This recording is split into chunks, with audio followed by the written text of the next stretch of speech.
Evening, you lot. How you doing? It's Middle-Aged Gamer Guy here, but you can also call me Mags. Welcome to another Tuesday night gaming chat where we talk about all the latest gaming news and reviews from the last 7 days or so. I hope you are very well. Let's see who's in chat tonight. Mr. Game Tank was the first one here. Good evening, sir. Hope you're well. Gozzo, good evening. Danka, good evening. Will, good evening. Kindred, good evening. Mr. Johnson says, fairy godparents, I mean, hello. Thanks for that. Hope you're all well. Welcome on in. We've got a jam-packed show for you tonight. Lots going on. But before we do anything, I have to state, for possibly the penultimate time, that this stream is sponsored by the wonderful Domino Dreams, the mobile phone game that you can play literally for free. Pick up your phone, do exclamation domino in chat if you want more information. We have set a number of challenges for you to complete in the next 8 days. And if you do, we're going to enter you into a draw to win some mag merch, which includes some mugs and some mouse mats, which we've never done before. So we're doing that. But thank you to everyone who's been taking part. And there is the link. Thank you very much, Dave. And thank you to our sponsors, Domino Dreams. Obviously, can't do this show alone. Annie's here consistently with me week in, week out. Please give it up for the man that is basically a fountain of knowledge. It's the one. It's the only. It's Mr. David Jones. Good evening, mate. How you doing? I'm very well. How are you, sir? Not too bad, thank you. Even if you're in chat, hope you're all doing good. There you go. Exclamation Dave in chat. Show your appreciation to this wonderful man, because everyone knows he's the brains and I'm the gob on the stick that keeps the show moving. Kindred said, and there's me thinking he was going to say Mojo. No, that was last night. Mojo was on the show last night. No, Mojo. He has gone back home. Bless him. Very soggy doggy today. He went back home, but he'll be back soon. Don't you worry. So how are you? What you been playing, my friend? Oh, well, good. Thanks, mate. I've been playing a couple of older games to finish off Rebirth of the week. So I've been playing a little bit of Little Nightmares too, because I picked that up, I think back at the end of last year. It was on PS Plus. Okay, yeah. So I picked that up. So I've been playing the first couple of levels of that. That's pretty good. Enjoying it so far. And I also been meaning to replay it for years. I quite fancied going back through the Last Guardian, which is a game I don't think you remotely enjoyed. I hated that. Yeah, I remember you hated it. I like the concept of it, but I thought the controls were just absolute bullshit. Oh yes, the controls are definitely something, that's for sure. But as you say, the concept of it, I like the interaction between like the boy and like the big creature Trico. I love the world they've designed and exploring that. Just great fun. But yeah, the controls do take a bit of getting used to. You are pretty much fighting with the camera all the way through. Yeah, I don't know. I can just persevere with it and get through it, and I'm enjoying going through it again because it's been years I have forgotten the vast majority of it. So I'm quite enjoying going back through it again. It's a game that I would rather slit my own throat than play again, really, to be honest. But Sounds like that's one to set as a sub goal then. Thanks, nice. Dave says I am conflicted. Do I boo Mag or Dave? I know, I will boo both. Oh, I can see where this is going. Good evening, Sophie. She says, hello, hot stuff. And then she'll probably say, and Mag, because she's referencing you, because she never says that. Give her a moment. Hi, Quail, good evening. How are you? And then there's Dave's boo. Oh, well, Dave steps in there and went, yeah, and Mag. There you go. Thank you. And don't forget, Sophie is our community member of the month, so she gets a shout out, and it really pisses her a bit off. Oh, see, she's been nice to me tonight. Hey, Mags, my sweet munchkin. See, I like that. I'll take that. That's all right. I'll take that. Thank you, Sophie. But yeah, she is our community member of the month, so she gets a shout out, which does annoy her. But you lot voted her as a wonderful community member, so therefore she gets the shout outs. So there you go. And I would get from Dave is, oi, Mags, you short ass dwarf. Mag is my best friend, bless. Ah, sweet. We are good friends. That is true. Kindred probably won't last being sweet to you. We'll see how long we go. She's been very nice to me today, so that's cool. I'll tell you what I've been playing more of, because we streamed it last week and we talked about it on the show. Dynasty Warriors. Do you know what? I can see why it got all the hype and all the good reviews, because I'm not a big fan. I said this when I did the stream of it. I was not a big fan of some of the games, even though I dabbled in a little bit of it. But this is a great entry point for someone who's not really into the games to get into. And I can't stop playing this. I'm absolutely loving it. And it's all I've been playing. This and another game, which I haven't mentioned much, But I was asked to do the play test for Hotel Architect this weekend, which was all right. And I think I'll probably do some more. So that was quite good. Quite good. But yeah, I can see why that got an 8.5 out of 10 on the show last week. I absolutely loved it. So do go check it out. And I'm looking forward to the new Sniper Elite this week. So I want to try and finish that before I start that on Thursday. So we'll see how we go. Might not happen because I don't think I'm even halfway through that. But there we go. Anyway, just played the new Orcs game, says Sophie. Yeah, that's come to Game Pass. We'll talk about that on next week's show.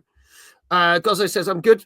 Playing classic Doom and Doom 2016. Well, obviously, with the big announcements of, which we will talk about a bit later. We're going to talk about the new Doom a little bit later on. But yeah, very excited for that. And Doom 2016 was fantastic, as was Eternal. I know not everyone loved Eternal, but I did. So yeah, suck it.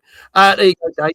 I'm still currently playing Eternal Strands, which also came to Game Pass. And again, we'll probably be talking about on next week's show because there's a lot of games that like literally landed today, and we're going to just do them next week because it was easier for me writing the show.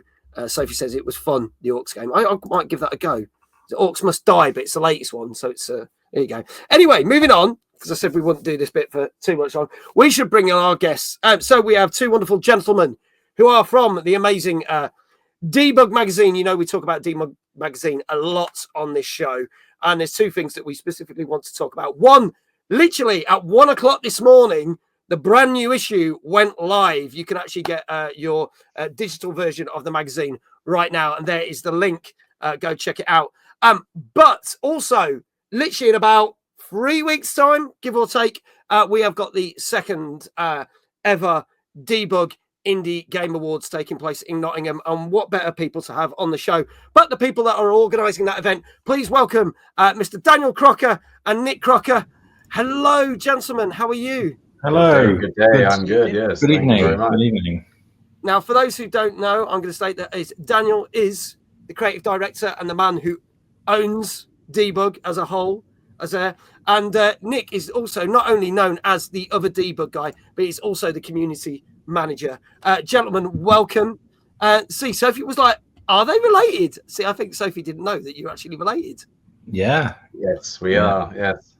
We're cousins, seventh cousins, twice removed, something like that. Yes. It might even be slightly closer related than that. Yes. Slightly Ever closer. so slightly. Ever so slightly. Just that. Gozzo says hello, Dan and Nick. Dave says, boo, Dan, yay, Nick. Then does Excellent. boo, Nick, yay, Dan. Oh. He's polarized that one, really. So you get the best of, well, I say best of both worlds. But It works out neutral, so that's fine. Yeah. Sophie, always observant. Also, why is there a weird guy behind you? This guy, that's my best friend, Eugene Acker. She's probably going to say, who's Eugene Acker? He was the CEO of Sega for a little while. Ah, okay. There you go. Yeah. Danka says, are you opening a TV distribution shop, Dan? Yes, I have lots of TVs for sale. Yes. But How much are they going for? Only this one specific model. Okay. Crazy prices. Yeah. You need a wavy tube, man, guy outside. Yeah, that's it. Sophie says, Sega. We did plenty of them last night. That's correct. Yes. Davey also declares that he is an idiot, but what's new? So thank you for telling us that, Dave. They are good. Wait, I don't have one of those monitors, Dan. No, good. Dave, you have one of the white ones. See? These ones are black. Already. He's got customers already. So, for those who don't know, right, because I doubt anyone that's in the chat doesn't know this, but for anyone who doesn't know, tell us what Debug is at first, and then we'll talk more about the latest issue of the magazine. So Debug is a magazine. There you go. And it's all about indie games. It is. Nice and simple pitch, but that's what we do. And then to complement that, we also do a bunch of events. For example, the Indie Game Awards, which we do once a year. As you very kindly said, we've got one in 3 weeks' time. And yeah, that's pretty much the gist of what we do. Nice and simple, but nice and simple. We're coming up to your 2-year anniversary as well in April, won't it? Yeah, April I think it's the 14th is our 2-year anniversary. Yeah, nice. So It feels like a while away yet, but I'm sure that that will fly past. Yeah, I guess because you're like about 3 months from it, but by the time you've done the awards, you're almost half the time has gone already for that, isn't it? So that'll be really cool. It should be cool. Jenny says, "Hey, hello, Jenny. Good evening, Jesse. Evening all. Jesse, also thank you so much for that tier 1 sub. That's now 35 months." And he says, "Can I quit now?" No, but thank you for the sub anyway. No, you can't stop a run like that. No, got to keep it going. Keep it going. If someone would be kind enough to give Jesse a shout out if they haven't already, I'd appreciate it because he's practically keeping the lights on in this place so we can do this show. Nice and simple is great for a sales pitch, like Mag, short and simple. Anyway, thank you for that. I've really got to hand it to him. That's clever. It is. I mean, luckily he's not always that clever. But there you go. So let's show you the latest. In fact, let's do this now. Let's show you the latest issue of the magazine because I said I wanted to do this. So let's bring this up on screen for you wonderful people. I probably can't go full screen with this, so apologies. Actually, I could probably do that with this. So there you go. This is the latest issue, which went live at 1 o'clock this morning, I believe. I was told by my. That's pretty much right. Yeah. Yeah. So this is your 8th issue, which is out today. You can order it now. The online version is literally live. If you want to get your copy, use the link that's being put into chat now. !debug if you want to find out more. Jenny says, cool artwork. There you go. Lebre says, are we making fun of short people? I swear I'll kick your ankles. Thank you. Yes, Sophie's been nice, but there you go. But you can also, on this issue, if you click on the magazine, if it's going to let me do it. No, I pressed the wrong thing. That's how you order it. But there you go. You can order it like that. Where's the preview? I did it earlier. No, that's the right place. And then you press click, look inside. Ah, okay. I'm just being a bit dumb. Oh, yeah, there you go. See, I did rehearse this earlier. Can't tell, can you? There you go. This brings you down there, and there you go. And you can have a look. So you got the cool. Here we go. This is a little taster that you can have a look at, isn't it, for issue 8? So you've got all the content so you can see what's in the main magazine. And am I right in thinking this is the largest magazine you've done so far? It is, yeah, 116 pages. Nice. It's weighty. It's 430 grams, if that means anything to anybody. It's a big boy of magazines. It is. Obviously, the featured game. I'm not going to spoil too much because we want people to buy copies of the magazine. Obviously, some retro bits and pieces in there as well. Yeah. And a game that obviously you talked about quite a lot. I saw you guys talk at WASD about Paper Trail. Funnily enough, the game that we're going to be talking about on tonight's show, because it went out in early access with Hyperlight Breaker. Some seasonal games, 10 of the best seasonal games there. And a couple of reviews. Again, don't want to spoil too much, so just quickly go for this. You can see what's there. Well, that's the idea of the preview. Yeah. Isn't it such a satisfying little animation there as well? It is, isn't it? It's good, isn't it? Oh, yeah, that was really important. And then we've got a couple of bits of advice for people that want to make games. There you go. Nice. There you go. So you can get that copy now. Order online. You'll get. And I'm right in thinking that not only can you get a physical copy sent to your door, but you can get the online version included as well. Is that right? That's right. Yeah. If anyone that grabs the physical also gets the digital version. Awesome. So there you go. So do that now. Let's see what people are saying in chat. Flame says hello. Jenny was like, "Oh, the pretty colours." There you go. Big Jesse says it's fine. We're used to Mag being thick and unprepared. Thank you. But there you go. Big Jesse said the weight. That's hefty. And Jenny said that's hefty. So they agree. It's a big one there. Big one, as they say. It's a big boy. It's a big boy. But obviously, not only have you got the magazine, as we mentioned, you have got, for the second time, you did your first ever Indie Game Awards and Indie Game Showcase in Nottingham at the Metro Dome, and you're back there on the 21st of February, aren't you? Yeah. For this year. It's really coming up quick. Yeah. So 3 weeks or so. Not that I want to keep drumming that in and scaring that living life out of you.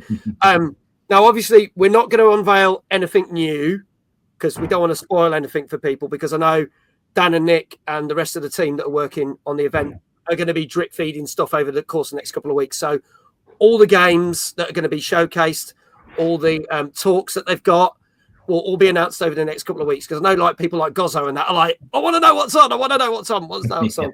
But you can get your tickets all will now. be revealed. Yes, all will be revealed. And you can get your tickets for the awards now because you can go through the website and get the tickets now, can't you? Yeah. So what we are going to do is, for people who didn't see, about like if you jump back about an hour ago, this time last week, the guys Dan and Alex, who's helping him with the event, were basically going through the nominees, and we're going to do a very quick blast through some of the nominees. We're going to do 9 of the awards now and 9 a bit later on. So if you haven't seen these, you can dangle a carrot. So if there's a game that you are very much like raring for, looking forward to, then you can cheer it on the night. So make sure you get your tickets. Let me bring this up so you guys can see this, but let's just make sure we've got the whole screen there. Look at that, as if by magic. Award for mental health.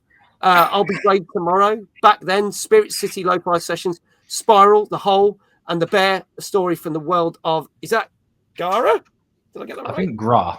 I'm saying Gra, so we'll go Story with Gra. from the world of Gra. Yeah. So I'm glad I you don't know were what Gra is. No, I don't know what Gra is. Hello, Ems. How you doing? Hello. How you doing? Let's have a look. What else we got? Oh, see, I can do that. Award for accessibility. There's a couple of games. This was a difficult one because I've played nearly all of these bar one games. So Botany Manor, Elsie, Season Spree, Myrex, Ambrosia Island, Pine Hearts, Another Crab's Treasure. There's like 4 of those I want to win, which makes it really difficult. So I'm going to be cheering for games on that one. You've got Best Soundtrack, Yellow Taxi Goes Room, Drug Dealer Simulator 2. I didn't even know that was a thing, but that's brilliant. Myth Rex again, Gatekeeper, A Park Full of Cats, Turbo Kid. So then you've got Best Sound Design, Botany Manor, appearing again, Hollow Body, Linked Banner of the Spark, Solara 1, Still Wakes the Deep, which was in my top 5 games of the year last year. The Operator. We got Best Voice Acting, 1,000 Time Resist, Close to the Distance, Farewell North, Still Wakes the Deep again, Holy Gosh Darn, Two Falls as well, and I'm not going to pronounce that bit at the end. Sorry, folks. Best Art Direction, #Blood, Harold Halibut, Puzzles for Clef, Shim, Sorry We're Closed, which actually was one of the last games we talked about before the end of the TNGC, because it came out right in the middle of December. And Yellow Taxi Goes Vroom. I think you're the first person that's ever pronounced Shim correctly. Yeah, well, I need to be careful what I say here. Did you get some coaching?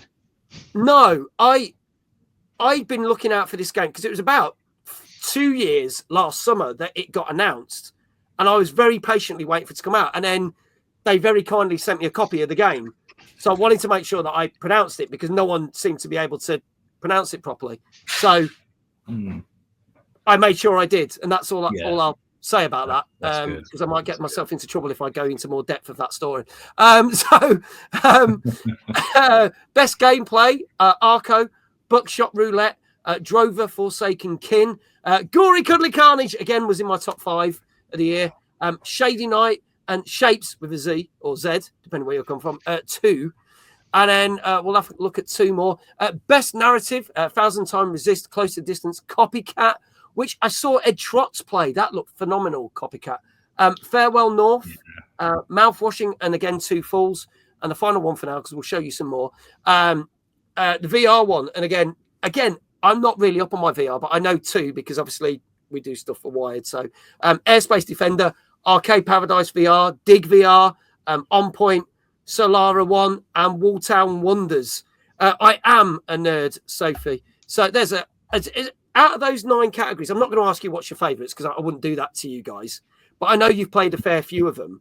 But what's your favourite categories so far out of the ones? Like, what are the ones you're most excited for? I know that sounds you might not have been asked that. Like, is there one that you're really passionate about? So I have to say there's definitely certain categories that are a lot harder to decide on than others. Yeah. And I think that is probably partially due to the passion that I have for those particular ones. Narrative is always a very difficult one to choose for. But I would say personally, my favorite is probably art direction. I'm a big kind of art guy. I'm very keen on kind of looking at the artistic kind of license that people have taken in their design, and done some really unique and interesting things. I guess that leads into the innovation and creativity as well. So if I had to pick, it would probably be those two specifically, and narrative probably as a third. But funny enough, they also are, at least in my opinion, some of the most difficult ones to choose as well. I think that's good. I mean, there's some. I'll ask Dan the same question in a minute, but for me, there's some categories where I'm like, oh, I'm not familiar with any of these games. So this is cool because this is opening me up to new games. But there's somewhere I'm like, oh, I really like all those games because I played all of them. I was like, I don't know how I would choose for someone to win. It seems quite difficult. But lots of people in the chat as well. People saying how good Botany Manor was, Myth Wrecked, Still Wakes the Deep, Walltown Wonders, for example. Dan, is there any particular category so far that we've shown that you're very excited for? Or yeah? I mean, obviously all of them. That's the PR answer. But Well trained. I think for me, it's best narrative. That's the category that's got the kind of interesting stories that try to do something a little bit different. I best imagine voice acting as well, because I'm a real sucker for voice acting in games. And for it to not be like kind of like the 90s style, like, oh, there was nothing we could do. Yes. Kind of stuff. I mean, that has its place as well, definitely. Yeah, I mean that's pretty fun, but it's nice to see an indie game that's got something really cinematic about it. I see. Again, I'm going to bang on about this. There's a couple that I like. Still Wakes the Deep was in my top 5. I know it didn't get the greatest of review scores. It certainly didn't get bad review scores, but it was very kind of like, it's okay. But I did feel for a game that was a horror game, I felt that it told its story very well, and the voiceover acting it was very good. And it's very difficult for me to get a game that actually makes me feel bad for certain characters. And that was one of those games that did that last year. And you do feel for the guy, and especially like the bless him, I don't want to ruin it for people, but especially the guy who's the cook. But that's all I'm going to say on that. But there's a scene in that where I just went, oh, okay. They've written this really well. So it's really something special. Yeah, a game that speaks out to you and you feel like you're being pulled in is really cool with the narrative. We will show you more. There's another 9 categories that we will show, and we'll talk a little bit more about the Debug Awards. If you want to get your tickets, !Debug in chat. We'll take you to their website. You can book your tickets now for the awards, and details for the indie game or Debug U event, I should say. I've got to get it right, which is in the daytime, which basically starts from 12, because the whole event starts from midday, doesn't it? Yeah, doors open at 12. 12. And then shuts at 12. So you've got a full 12 hours. Nice. Full 12 hours of indie game goodness to enjoy. And then go out with the crowd afterwards to all the clubs and stuff, I'm sure. That's the sort of thing that usually happens. It is the sort of thing that usually happens. For me, it won't be happening because I've got to do like a fucking 200-mile journey to get to my next place that I need to be at. But never mind. So do I. So, yeah. Oh, right. Okay. So it should be you and me. Just but I'll probably still go out. Yeah. Be like, fuck it, we're going. So, it happened. I did get dragged out last time, which was quite funny, but I don't think... iQuail, that is Yuji Naka. Yes, there you go. iQuail, there you go. He's here for moral support today. He is, yes. Cheering on the Debug team. So let's crack on with the show. Are we all ready, gents, to do what is our 201st show? We hit 200 shows last week. Wow. So here we go, folks. We have got 8 games that came out in the last 7 days or so. Not only that, we'll be talking about the latest gaming news, certain things as we'll be talking about Lonely Mountains, Snow Riders, Syundality, Echo of Ada. We'll be talking about why Capcom have decided to use more AI in games, and why the brand new Doom that was unveiled last week won't have a multiplayer mode. All that coming up, but let's start off with our first game this evening. This features, in the first couple of pages, the new issue of Debug. Couldn't have planned this better if I tried.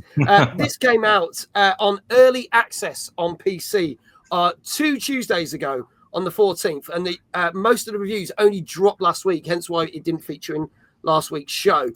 This is the trailer for Hyperlight Breaker.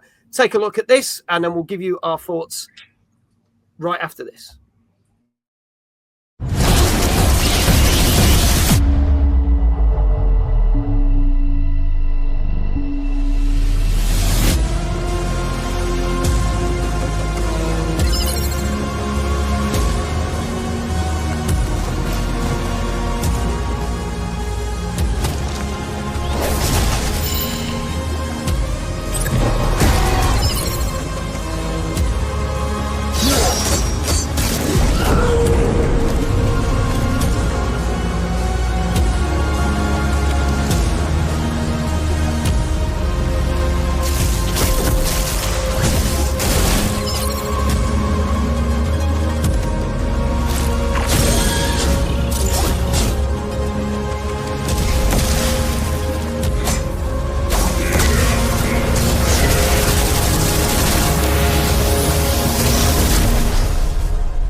There you go, folks. That is Hyperlight Breaker, which is out on early access.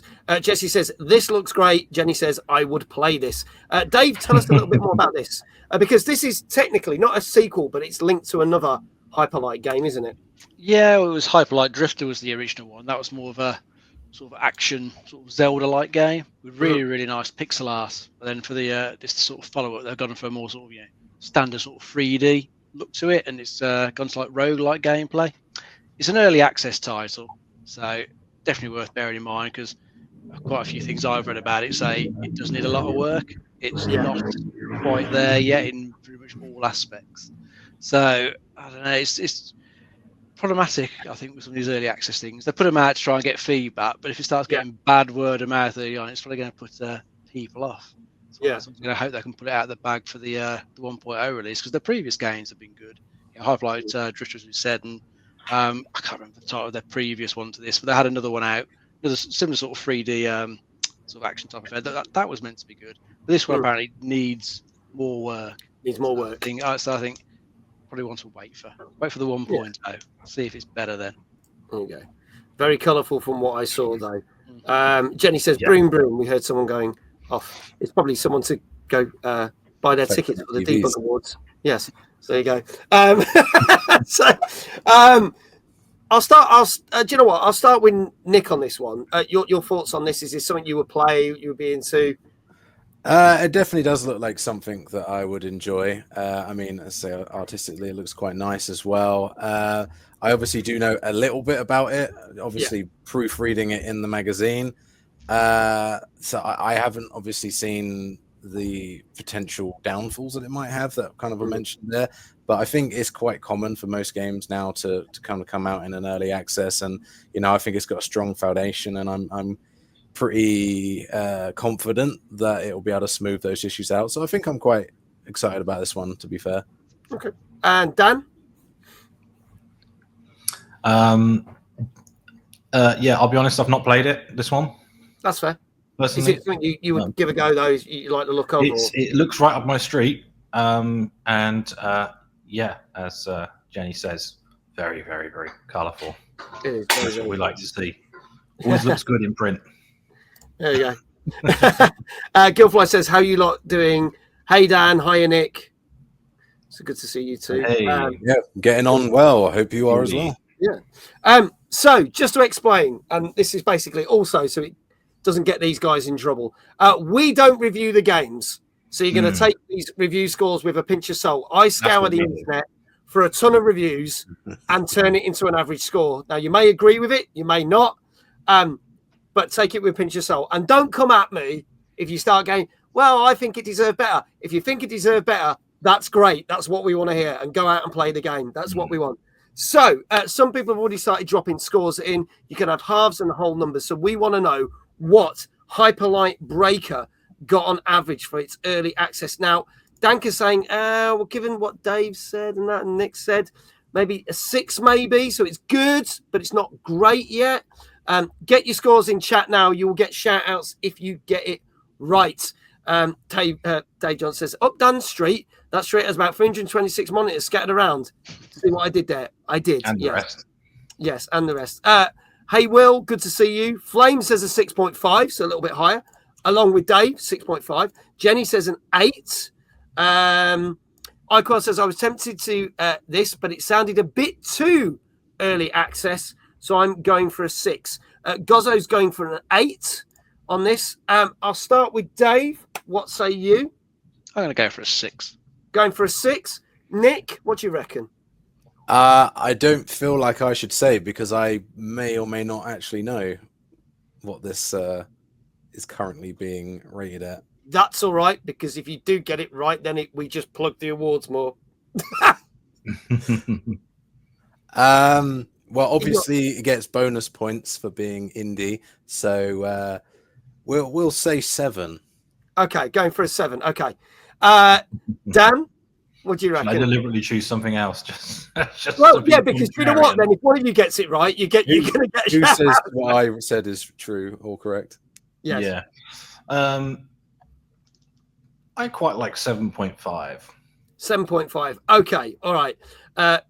What before we reveal the score? In case, I mean, I like him before, but I really think he's cheating. He's not cheating. He's not cheating. It says 6.5. Guilfoyle says 7. Folks, get your scores in the chat. That's another sub coming in. Thank you so much, Gilfly. Thank you for the prime sub. That is now 25 months. You absolute legend. Thank you so much. Good, sir. There was a question there. Will says, question for the debug guys. Did you review or play Tiny Glade? I didn't personally play it, but I'm pretty sure we have a preview piece of it. Yeah, we definitely have reviewed that. Again, not me personally. We have writing staff for that. Yes, it is on my Steam wish list. So there you go. Yeah, no, it looks fantastic. To be honest, it's a really, really cool looking game. Do you know what? Like a little bit of relaxed building. So my suggestion to Ghost Carrot is if he wants to find out what was said in the piece, just buy all the issues of debug, and that'll sort the problem. There you go. Yeah, buy all 8 issues, then you can find out where it was. Get the digital subscription, and you get all 8 in one go. There you go. Problem solved. For a mere £15. There you go. Easy, isn't it? There you go. Bargain. Not as he's only selling TVs, he's doing a good job selling the magazine there as well. Yeah. Right, folks. This is your last chance. Gilfly says, wrong one. I just want to say your debug mag is amazing. I look forward to each one. So thanks. Well, the new issue is out now. Mr. Gilfly it went live. Thank you very much. But that's very cool. Dan is a great business tycoon. There you go. Dan Game Tank says it's on my wish list with the other 142,698 games. Yeah, so that's a very real problem, because obviously every issue we do proofreads, and I'll be sitting there with my notepad and making notes of all the games that I need to buy, and it's getting a little bit out of control, if I'm being honest, but it has to be done. A notepad is slowly turning into a large folder. But there you go. It was even worse for the awards, because we got something like 3,000 submissions. Which is and insane. it's like, yeah, that's a lot of really cool looking games, but you can only have to get through. Yeah. There you go. And this is what you got to go through. Push. Right. So if there are no more guesses in the chat, I can tell you that this is early access. And I'm going to say, take this with a pinch of salt. Because this, on average, got this. What? Yeah, I was surprised. Because it's a distributed average across a bunch of different. Yes, yeah. So what I'm going to say is, 1, don't really listen to that. 2, it's still early access. Okay, so make up your own minds. Yes, I know the Steam score for this, and I think Steam is a platform where they're a little bit more kind of understanding of that, because obviously they get a lot more kind of early access stuff coming through there. But yeah, I know that they gave that a 6, which I think is more. Yeah, I think there was quite a lot of people that were saying 6 in chat, and I think that's fair for an early access. So, but unfortunately, some of the industry press decided to be a bit harsh on it. So there you go. Let's see. What else? People are like, what, really? oof, ooh, what the fuck, whoosh. Yes, it sounds like a Batman, innit? Just frantically question scaled the for Dan. bag. Who reviewed that one out of interest? Yeah, let us know, please. There you go. There you go. Well, that's an easy start for me on the shout outs. There you go. Yeah, no shout outs for anybody because nobody got it right. Let's swiftly move on to our next game. This came out Monday last week while we were doing our last show. This is out on PC, and this is called IDUN, Frontline Survival. Let's have a look at the trailer for this.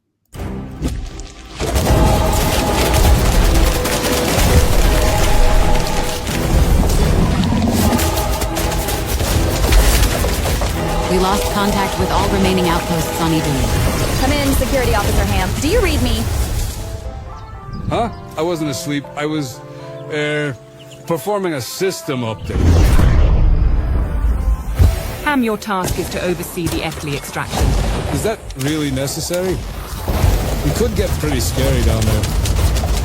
It's vermin. Protect the drill at all costs. Turret destroyed. We need to turret this around.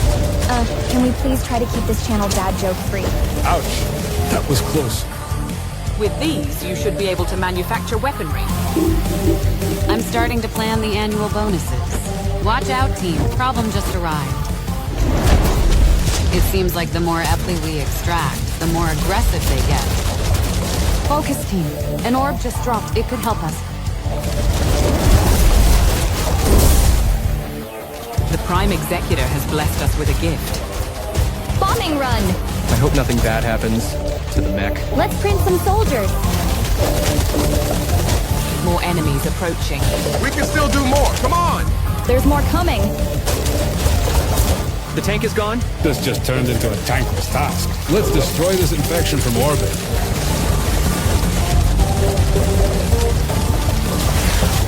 I can almost taste my mission complete celebratory sandwich. Oh my, is that a tree eater? I never believed I would get to see one this close. Oh, maybe too close. There you go. Maybe too close. Yeah, I like that as a gag. I thought that was quite good. Before we get into talk about that one, I want to say a big thank you to a couple of people. Firstly, Mr. Dave Johnson has gifted 5 tier 1 subs. Those have gone to Noxious Air, Soul Strike, Osiris Games, Shifty Hands, and Juice. Thank you so much, Dave. Then Jenny came in, gifted with the gifted tier 1 sub that went to Danker, who's in chat right now. And then Mr. Game Tank has gifted 100 bits, which means we have a level 2 hype train going right now. Some of you are going to get some wonderful emotes. So thank you so much for the donations. But we have a hype train right now, people. While that's going, and you've got 4 minutes or so to sort that out. Dave, tell us a little bit more about this. There's a lot of people who are like, "Ooh, I like these kind of real-time strategy games." It's a mix of RTS and sort of tower defense in this one. Looks like you just basically got to strip mine a whole planet and kill off its inhabitants, so you can just reap the rewards for yourselves. The glory of humanity, by the look of it. Looks like it's a good bit of chaotic fun. You've got a good amount of swarms coming at you all the time on that map. So yeah, you've got to keep an eye on things. Keep moving stuff around, because what's normal tower defense, it's usually fairly static where you place everything. This one lets you freely move stuff around the battlefield, so you're not stuck in one position. If you've made a bad call, you can move stuff around, trying to redeem the situation. But it looks like it could be good fun. Nothing really to write home graphics wise, but as long as the gameplay is there, I think it looks good fun. It does look fun. I think it looks pretty cool. Jenny, thank you for the 202 bits. The core goes, I should even say. Thank you so much for that donation. Greatly appreciated.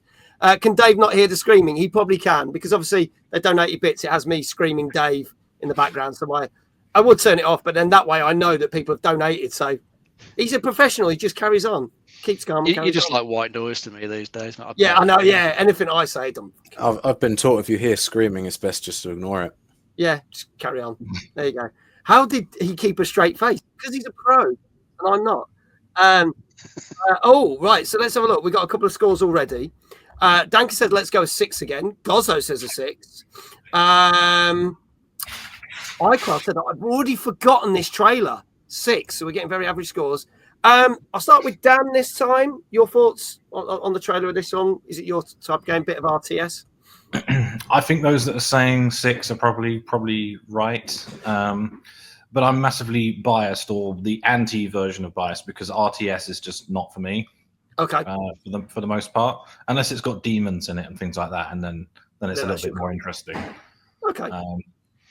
That's fair. Yeah, it's yeah, it looks okay. The voice acting sounds a bit questionable. Yeah. That's obviously going to be a theme with me today. Yes. How good is the voice acting? Yes. Yeah. Kindred says a 6.5. Flame says a 7. Good evening, Flame. If I hadn't said hello, I'm sure I did say hello a bit. Jenny says 8, but give us dragons. Yes. Nick, dragons and demons. Dragons and demons. You're sorted. Nick, your thoughts on this one? So I would say I kind of agree. I'm not really a massive RTS person. I did play a reasonable amount of StarCraft 2, and I'm seeing some design similarities in there, I suppose. Yeah. I think personally, for my tastes, the humor's maybe slightly cringy, but I do like how it feels like there's big hordes of monsters. You know, it's very packed, it's very full, and obviously with like the kind of rock music in the background, I can see that's kind of the main thing they're probably focusing on. So I can imagine it's going to be hectic and quite a bit of fun for people who do enjoy that kind of game. Yeah. I would probably say 6.5 is what I'm going to go for it, but I don't know. I think people who are a fan of that genre might go a bit higher than that. Okay. All right. Well, let's see. If there's any other scores, please put them in chat. This is IDUN Frontline Survival, which came out Monday last week on PC. And if there are no more scores, I can tell you that this probably fared better than people realise, because this got, on average, a 7.5 out of 10. Nice. So pretty decent. There you go. The hype train is now done. Thank you so much to everyone who donated. Your emotes are now being delivered into chat. Feel free to show them off right now. So there you go. Thank you so much to everyone who's donated the bits and the subs for the channel. It means I can eat tonight. Thank you. There you go. So moving on, we're going to talk about a bit of gaming news. I don't think anyone said 7.5 either. So again, Dan's got an easy night. No shout outs for anyone. People were close. They were either side of it, but no one says 7.5. No. So there you go. No one again. I know. It's going to be one of those nights, isn't it? So let's talk some gaming news. Now, this one, I'm not going to go into the whole TikTok thing. And we deliberately didn't talk about it last week. The fact that TikTok got taken offline in America. But what I am going to talk about is the fact that it did affect another game. And it's a game that we have actually, funnily enough, talked about on this channel and even showcased the game, because it was part of the same ownership of the people that have TikTok. And that game was Marvel Snap, the cool card game that you can play on your mobile phone and PC, etc. Now, this had an outage. Obviously, the outage started with TikTok. It was just just under 24 hours, wasn't it? It was something crazy, like 20 hours or 19 hours it was out for. And then it came back on, and they're trying to make deals. But this took a little bit longer because it was on the 19th of January that it all went down. But it was on the 21st that Marvel Snap managed to get back up. And the creators of the game, Second Dinner, said they're doing all the best they can to get more updates and stuff out to people and tell them what's happening with the game. But they were basically said that with no notice, their game was literally taken offline, just like that. No consultation, no nothing. It was just gone. And it took nearly 2 days for them to basically sort it out and get it back online. There's obviously the whole thing about the fact, well, it potentially might have Chinese owners or people thing, and hence why the American government don't want it. I'm not going to get into that politics. I think it's crazy. But what I am going to say is, and this is what I want an opinion from these guys on the screen, is, do we think that going forward now that different governments could decide what games are going to be allowed to play and what are just going to be taken offline? Do we think this is going to be a more common thing? Because I think it's quite scary that you might have I'm going to stand by. Marvel Snap is a great game. I like it. It's good fun, right? And it went, and there's going to be a lot of pissed off people that love playing that game. So, I think in certain countries that's been the case basically forever anyway. I mean, if you look at China, like there's certain cultural things that we are more than happy to represent, which they aren't. One example that I could probably use quite quickly is World of Warcraft. Before they got that, they don't like exposed bones, things like that. So they basically reskinned the whole game so it could go out to them. So obviously that's kind of more censorship than it flat out not being over there. But as I say, for certain countries, it's very common already. Is it more of a thing now? Potentially. It does seem like the whole social media kind of thing has made it worse, if I'm being honest. But yeah, nothing necessarily new. But do we think we're going to start seeing in countries that you wouldn't expect it from? Because you wouldn't have thought that TikTok or Marvel Snap would just get banned in America. Well, I guess if it does become more common, then other countries might feel more comfortable being able to do it because they're probably going to get less backlash, I suppose. Yeah. Okay. Any other thoughts, gentlemen, or should we move on? I don't want to get too political or anything on the show because I never really do that. I'll just echo what Nick said. Really, it's always been a thing. It's I'm not. I feel like it's perhaps less likely here. Yeah. But we've certainly banned stuff before because it's not morally acceptable or whatever. Someone mentioned Manhunt. Yeah, Kindred. Yeah. That's true. Postal has been banned in like tons and tons of countries. Postal, yeah. Like 20-something countries, I think. Still banned in Germany to this day. I mean, when you look at it with a 2025 lens, it's like not that big a deal compared to a lot of the stuff that comes out now. It's definitely a thing. It's always going to be a thing. There you go. Sophie asks, can we ban me? I'm sure there's some places I am already banned from due to my behaviour and my opinions. So watch this space. Anyway, let's move on. A game which is a sequel without being a sequel, if this is going to make any sense, but you'll see where we're going with this. This came out last Tuesday on PC and Xbox Series X and S, and is on Game Pass as of day one. I loved the first one of these games, so I'm very excited to play this. And I can actually say they sent me a copy of this, so it's highly likely we're going to be streaming this next month. I'm also banned from Jesse's house. Yes, that's true. That's an official thing. I knew I shouldn't have taken a dump in the middle of his kitchen. But there you go. This is our next game. I am joking about that. Or am I? This is Lonely Mountains, Snow Riders. Let's have a look at the trailer for this.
There you go. He didn't do an Amber Heard. No, I didn't do an Amber Heard, just so you know. Make yourself home was taken a little bit literally. Anyway, this looks really cool. Dankris just said, if this doesn't get an 8.5 or higher, I'll be eating my hat. Well, before we talk scores, Dave, tell us a little bit more about this. I'm looking forward to playing this one. Yeah, this is a great game. I've played a couple of hours of this one over the last week since it came out. The only thing I like about it, it's something I liked about the previous title, Lonely Mountains Downhill. It's just, it's just got that singular focus. It's just trying to do one thing and do it really well. It's just get from the top of the mountain all the way to the bottom in the best time you can. Try not to smash your guy into trees and rocks, and drop them off cliffs and shit like that. I just find it really good fun. It's kind of relaxing as well because you just got sort of the sounds of the skis on the snow, just a little bit of nature sounds. So I know loud music or anything going on, so it's quite relaxing to play in some degrees. This one has still got the general single player side of it that you had in the original. It's got the leaderboards as well that you can compete on, but it has got a bit more of a multiplayer focus as well. So you can race down the slopes as a team or against each other. So you can get down there, first of all. So you got a good competitive side to it there. So they've added that on, which is really cool. But I just find it to be a really good game. Cool low poly art style that just really suits it. Well worth a look. Yeah, I loved the first one, so I'm already like, boom, sign me up. Ironically, they already did because they sent me a copy of it last week. So I can see me streaming this. Might be next week, might be the week after. We'll see. I've got to plan out the whole February schedule. Dan or Nick, have you played this one? You got any thoughts on this one? So I haven't played it. I'm not familiar with the first one either. But I have to admit, I like what I see. I don't know who said, but 8.5. I think I would probably go with that as well. I'd say aesthetically, it looks really nice. You can't go wrong with some nondescript cube people. I think as you say, this looks fun. I think I like the way that the kind of camera kind of shifts around and kind of adds to the motion of the game as well. I think I would enjoy it. Yeah. That's pretty much it. Nondescript cube people. I like that description. Yes. Nondescript cube people. It's it's on Game Pass, this one. Yes. Oh, that's probably going to help the score as well. No excuse, Nick. You've got to go and play it. Go play it. Go play it. Funny enough, I'll just bring this up, Dan, before I ask you. It says I downloaded this on Game Pass and the kids saw it, and now I can't play on the Xbox because they want to play this. I can't play PlayStation because they want to play Astrobot, and I can't play Switch because they want to play Zelda. I've had to pick this up on Steam so I can play it. I've created monsters. And Dan, your thoughts, please. That was a big old comment, wasn't it? It was, wasn't it? Took up our screen. There you go. Anything involving snow has got my vote. Nice. Yeah. Okay. That's all I have to say, really. All right. Marathon Gaming says, so great to see Dave live rather than just kissing a poster of him. See, fan club's in tonight, Dave. You should be. There you go. Dave Johnson, they sent you a copy because you blackmailed them with those incriminating photos you have of the devs wearing tutus and building birdhouses. Why am I still here? Maggie's involved in some weird stuff. I did say that, and that's probably why I'm going to get banned from certain countries. There you go. Let's get some scores in. Obviously, we know Danka said this needs to get an 8.5, so I'm guessing that's what he's going for. Gozzo is also going with an 8.5. Kindred says an 8. Flame says an 8. Start with you, Dave. What do you reckon? I'll try an 8.5. 8.5 as well. Nick? It was 8.5. Yeah. 8.5. Dan? 8. 8. Okay. iQuail says 8.5. Dave says 7.5. Jenny says 9. Marathon says the Debug team are great. Yes, they are indeed. Get your tickets now for the awards. ! Debug in chat. There you go. And if Blake has 8 in it, so yes, yes, it does issue. If this is correct, then mods are going to be busy. Skillfly 7.5. Anybody else? Anybody else for scores? Marathon says I'll go 8 then as well. Okay, all right. Last call, folks. This is Lonely Mountains Snow Riders, which came out last Tuesday on PC, on Xbox Series X and S, and also on Game Pass day one. And I can tell you that Danka will not have to eat his hat because, congratulations, it's got an 8.5 out of 10. Well done, Nick. So we get another shout out for Debug. And too many people knew that one. It's sus. It's sus. It's a bit sus. But we get a shout out for Debug and all their socials and everything. Go follow them on everything. Their Insta's there. I think their Twitter's there. Everything is basically there. It will appear. So there you go. Go follow them on everything. And Dave. Follow us on Twitch. Follow on Twitch. Yes. Yeah. Oh, yes. The Twitch channel. I keep meaning to mention that because the awards are going to be on Twitch. So yes. Are you doing it on YouTube as well or just on Twitch? On both, but Twitch is better for that sort of thing, right? Yeah. Cool. So make sure you get both and then you can watch. Yeah. Jenny says Dan is the imposter. I don't think that is. I find Mag sus, but nothing new there. That's true. Dave is not a streamer and he doesn't own a magazine like these wonderful gents do. So we have to find a different way to do a shout out. How would you like your shout out, Dave? Why don't you do some spinning on the chair and you can hold a copy of Debug while you're doing it if you got one there? I have actually. As There you it go. so happens, Very handy that. as if we planned this. Obviously, I've not got the new copy because it only came out at 1 o'clock this morning. But look, here's the last copy. Here we go. So 3, 2, 1. Dave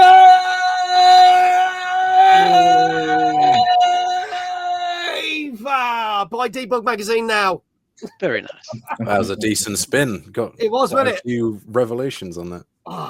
It'll only get worse for me if he gets them right. Trust me. There you go. Right, moving on to our next game. Now, Dave, get me if I've got this wrong, please do correct me. But this next game is Ender Magnolia, Bloom in the Mist, which is part of they did the Ender Lilies game. So I'm thinking that this is part of this. Mm-hmm. This came out last Wednesday on PS4, 5, Xbox Series X, S1, Switch, and PC. Let's have a look at the trailer for this one. And I've got them in the wrong place. So let's do that. And then I can cue it up and press the button, and it's now going to work. Thank you.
There you go, folks. So that is Ender Magnolia, Bloom in the Mist, which I'm assuming is a follow-up to Ender Lilies, or is it part of the story in that? Yeah, it's just kind of like a follow-up. It takes place a number of decades after the original game. So in this one, some artificial life forms that are created to serve the kingdom just ended up getting corrupted, turn against everybody. So your character's on a mission to try and remove the corruption that's affected them all. And this game, it's another Metroidvania. So it's the previous one was. This one's the same. Yeah. Find new powers, access new areas of the map. Yeah, move on. Your character in this one isn't directly fighting anything. You're summoning various characters that are helping you out, or you've defeated throughout the game. Then you get to use their power, so that helps you do the traversal and all the combat. I think this one looks pretty nice. Though the music was cool in the trailer. Graphics look pretty good.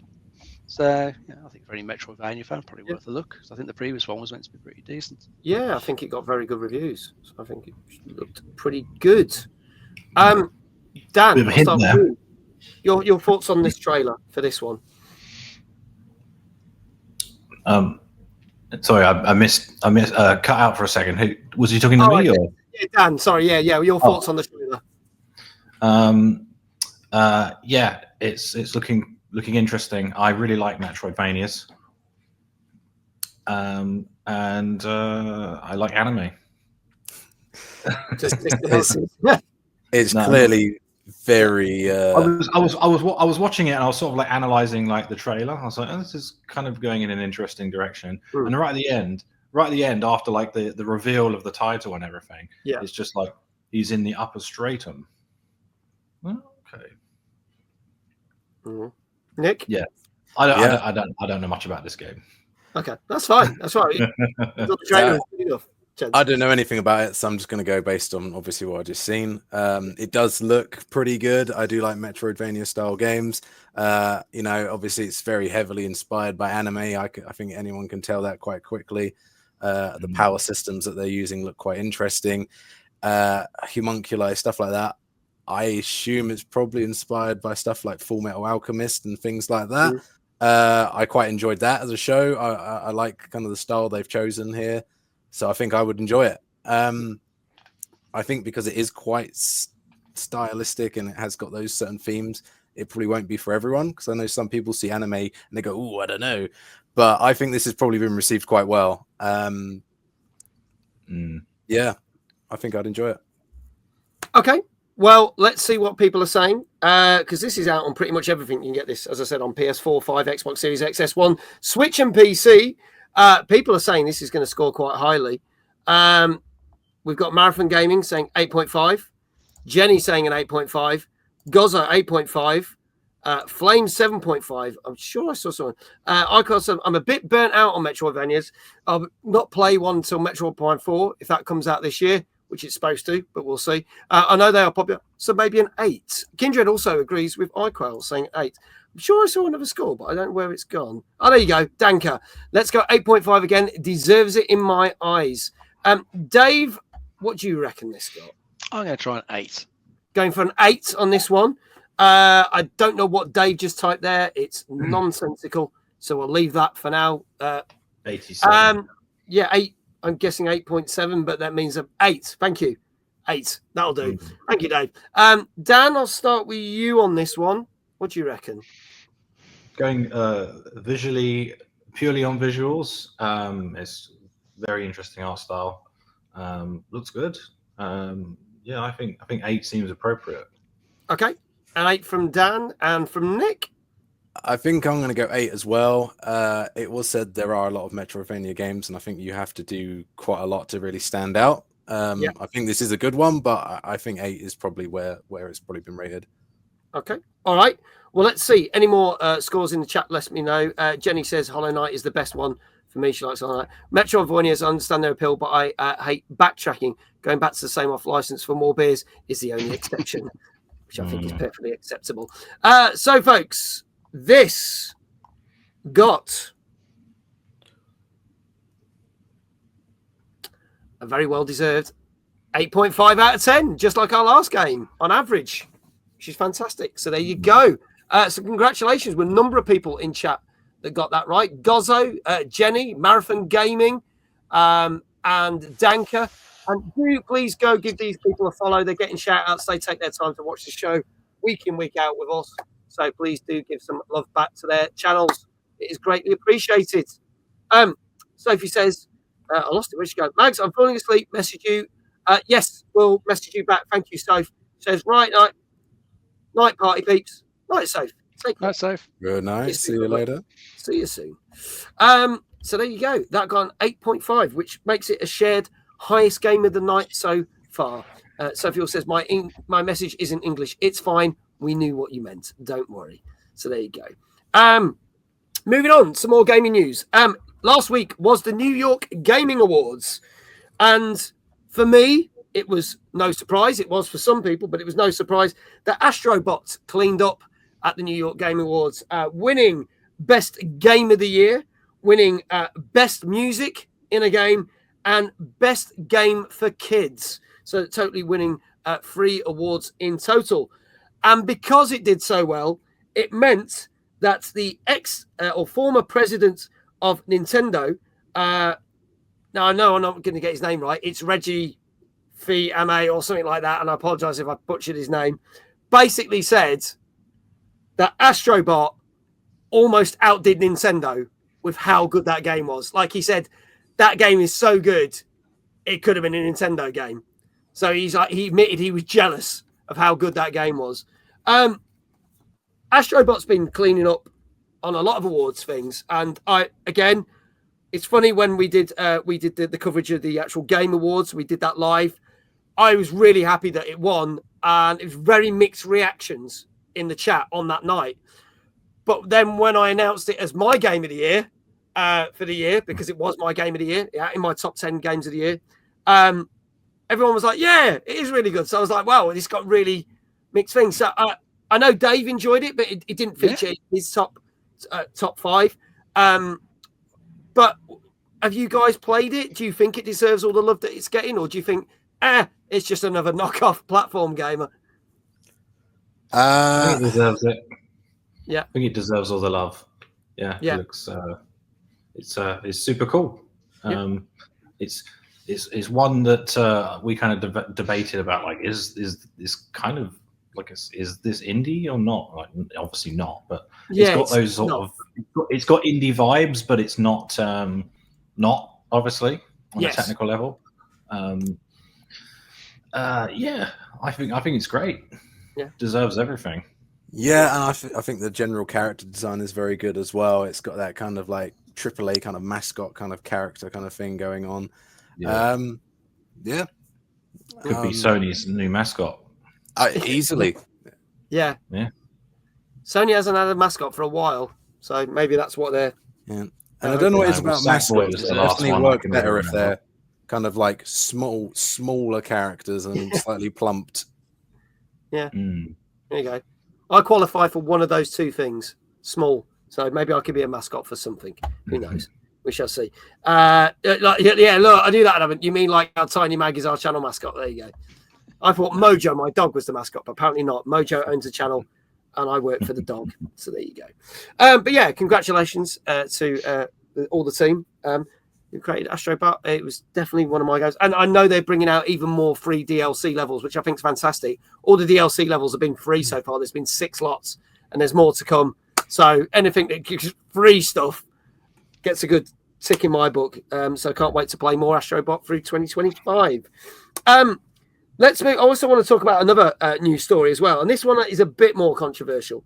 Now, I want to get clarification on this because a lot of people have been saying, Capcom has basically been putting AI to use generative AI to basically create games. It's like, well, it hasn't really, because if you read the statements, I still think it's a bit controversial. What they've saying is it's basically not replacing people who write the stories or basically program. But what they are doing is they're using it to get ideas for games and churn out lots of ideas for games, but also to create certain assets within games. So an example that was given is that you may have a chair in a game, and it might be just a background thing, but someone has to design that chair and make it and then put it in and place it and blah, blah, blah. And then if a similar chairs are in the game in other bits, it has to be put in. And what the AI does is cuts out hours of work of things that are like what you might say monotonous tasks in that respect. So they're kind of defending it and saying it saves time, it saves money. But then the argument is, but if you start going down that slippery slope of doing that, aren't you replacing people's jobs? Absolutely. I mean, you're already replacing somebody's job. There's someone whose job it is to sculpt that chair. Yeah. It's a difficult one. I mean, obviously AI is already being used to like populate areas with blades of grass, so you don't have to do every single one. And I think using AI to kind of do, you know, like you say, chairs and stuff like that, which don't really have the artistic doesn't really need to be super fancy. Does maybe this is going to be controversial, but I think it does speed up the process. And there's certain game genres and certain plots and types of games that just aren't made often because they're like, this is too risky and it's going to cost us a lot of money to make it. So if they can make games cheaper, does that mean that people are going to be willing to take a risk a bit more than they were beforehand? I'm going to use MMOs as an example. There aren't a lot of MMOs that get made, and there are a lot less good ones, and people don't want to take a risk because they're very expensive to make them, and they don't know if they're going to succeed. So if you can use AI to some degree to make certain games more approachable, like AI for like an MMO world, because it is so vast, it does have some benefits. But I guess as my official stance, no AI bad. Yeah, I think I kind of agree on both points, because what I'm seeing is we were talking last week that games, they want to put the price of games up drastically because they're saying they're not hitting budgets. AAA games are not selling, yada, yada, yada. And there's a whole argument for that. As long as this is not replacing people's jobs, but this is help cutting costs down, and it also means that it's going to save time, maybe some of these big AAA games that we have seen for the last 4 years that have never hit their bloody deadlines and been delayed multiple times. And I'm not going to start naming and shaming because I do that way too much on this show. And I'll let them have a week off for a change before I start mentioning Assassin's Creed Shadows. But, other games out there, it would, if it meant that they could deliver the game on time without getting rid of staff, crucial members of staff, or any members of staff, but keep the cost down, that could be a good thing. But I just wonder whether they'll abuse it too much, that it'll go too far the other way.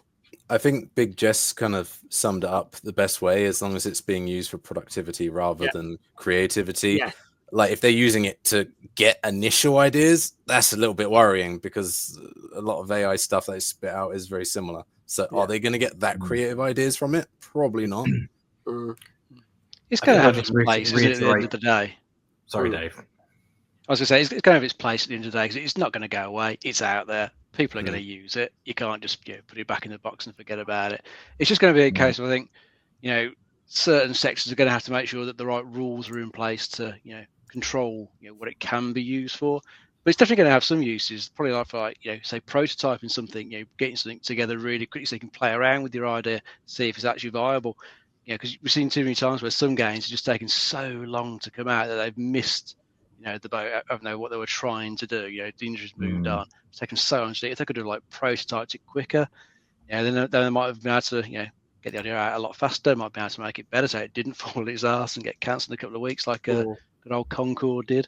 I think anything to sort of save some time and money is probably going to help some of these things. But it's going to have to have some regulations somewhere along the way to stop it getting wrongly. I guess we'll have to see. I mean, Capcom have put this statement out to say that, and we know there's some big Capcom games coming out, and there's obviously all the rumours about what the next Resident Evil game is. We think is going to get announced this year, etc. We will have to see what happens with that, and obviously, if we find out more, we will talk about it on this very show. Dave says, and I'm going to be controversial, imagine if EGX was a games publisher who delay games. Mag would get arrested for his words. Yes, because it's shit. I don't care what I say about EGX. They're still in my bad books, bastards. Anyway, there's a lot of better gaming events out there. That's all I'm going to say. One of them is happening on the 21st of February. Thank you very much. So go get your tickets for that. See what I did there? Brilliant. Great. Seamless plug. Seamless plug. EGX2. No, I am not going to start on a rant. I am not starting on that rant. Let's not go there.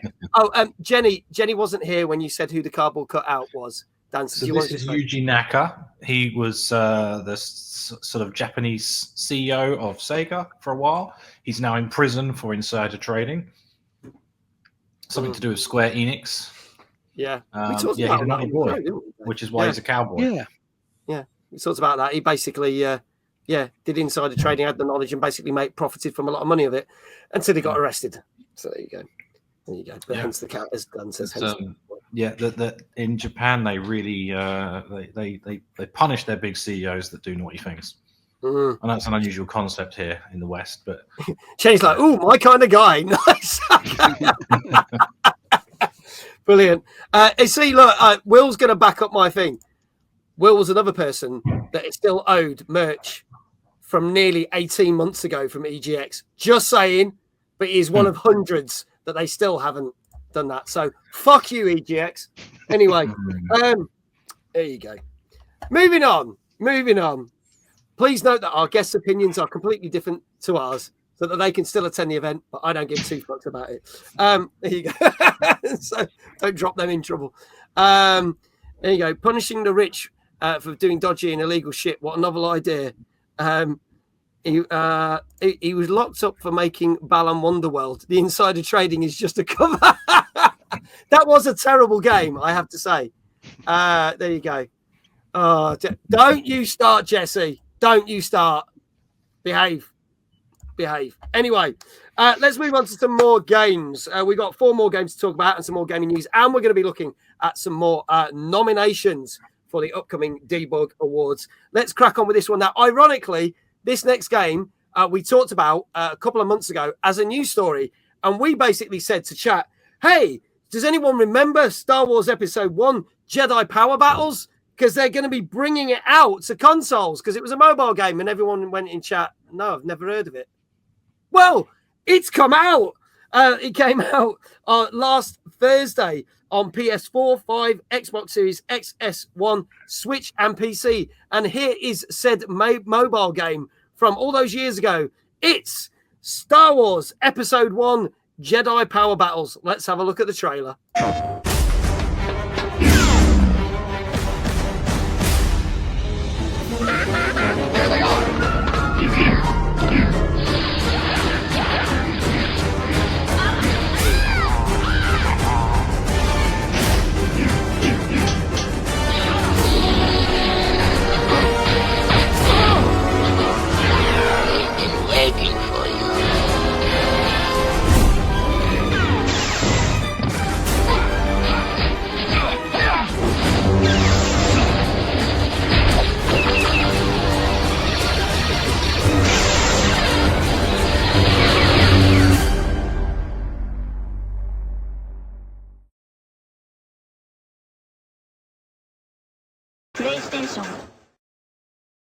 Yes, and the PlayStation noise.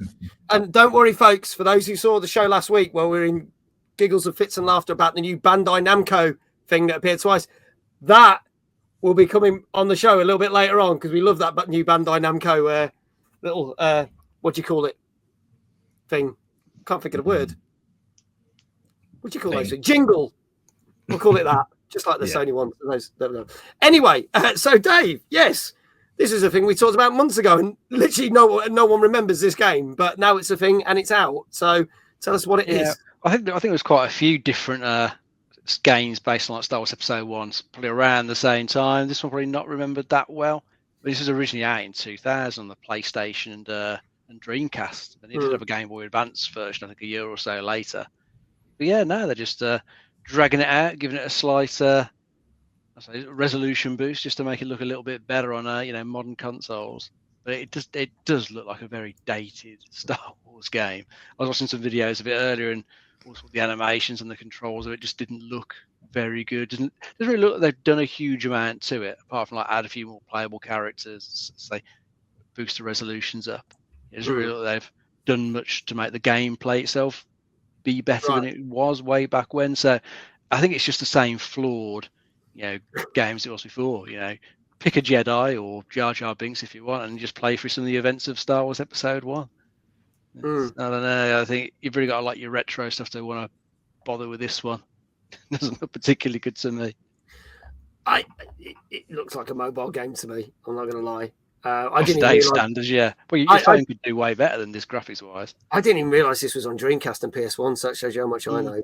But I think this re-release is based on the Dreamcast version because that was a better version at the time. Interesting. Interesting. Did you guys? I played this when it came out originally, and back then I was like 9 or 10. And it was like the coolest, awesome game experience ever. Like, brilliant. I was really, really into Star Wars Episode 1 because it was like, I heard all these myths about this Star Wars franchise, and I was like, oh, it's some movie franchise from the yesteryear. Episode 1 came out. I was the right age for it. Loved the games. This does look basically exactly the same as the Dreamcast version, just up-resed. So I wouldn't be surprised if that's exactly what they've done. Yeah. I don't know whether it's still good. I'm guessing not by today's standards. Animations and whatnot look pretty primitive. I don't think calling it a remaster would be a very fair thing to say. And luckily, they haven't called it that, I think, which is lucky in that respect. Yeah. So, do you know how much it is out of interest? go on, Dave, have a Google. Oh, I'll have to have a quick look. Well, Nick gives us his opinion on it. Yeah. So I think it does look quite dated, if I'm being completely honest. It's not one that I've heard of. And I think without the nostalgia attached to it, this isn't going to do very well at all. Anyone who has that nostalgia, sure, maybe. But if it was not that well known, people are going to look at it as a new game and go, yeah, this doesn't really live up to the quality of everything else that's being released. As I haven't played it, so I can't say for certain, but I imagine this probably got like a 6, if I had to guess. All right, Nick's going for a 6. Yeah, I mean, I know it's got Star Wars attached to it, but that's probably worked against it because there's an expectation that's probably not being met. Yeah, because not all Star Wars games are great. Just going to say that there have been some absolutely atrocious ones. There have been some really amazing ones as well, but we shall see. So we'll go for a 6 with Nick. Chat, start getting your scores in, please. Apparently, it's only £15.99. Says chat. So that's not, I mean, that's not bad considering today's standards, but there you go. Dan, what do you reckon this has got? I like how Jenny said 10 and also 1. Yeah, so I'm confused by Jenny. You'll have to explain. And then she wrote Mag. 10 as in the price. 10 quid is in the price, but 1 is a score. To be honest, if this didn't have Star Wars attached to it, it would be absolutely slated. It would be like like we're not even going to review this one kind of level. Yeah. I'm going to go with like 4 because if that previous one was a 4, then this really should be a 4. Okay, all right. Well, Jenny says a 5. She's gone in between. Gozzo says a 3, so he's got his lowest one. We got Flame says 6.5. Iquel says I picked this up. I still love it, but it's janky as hell, and I'd be lying if I said otherwise. Probably about a 6. Anyone else put any scores in? Danka says 6, surely. Maybe one that shouldn't have been remastered. Possibly, so we'll have to see. Anybody else in chat? Dave Johnson saying a 5. Will saying a 4, so he's agreeing with you, Dan. Dave, what say you, good sir? I'm going to try a 6, I think, for this one. Going for a 6. Okay. Last chance, chat. Get your scores in. This is Star Wars Episode 1, Jedi Power Battles, which came out last Thursday on PS4, 5, Xbox Series X, S1, Switch, and PC. And if there are no more scores, this is where I struggle to understand reviewers because this scored better than Hyper Light Breaker. But it did go for what most people said, and this got a very, what we call average score of it's good, but it's not great. 6 out of 10. So there you go. Paid they off. Need to yeah, way off. But Dick, well done. You got it right. Well done. There's a number of people in chat that also said 6. Well done. So shout outs are going now. Dave, obviously you said a 6 as well. So second one right tonight. How would you like your shout outs? You could do your walk on from the side if you like, and you can make use of the magazine again.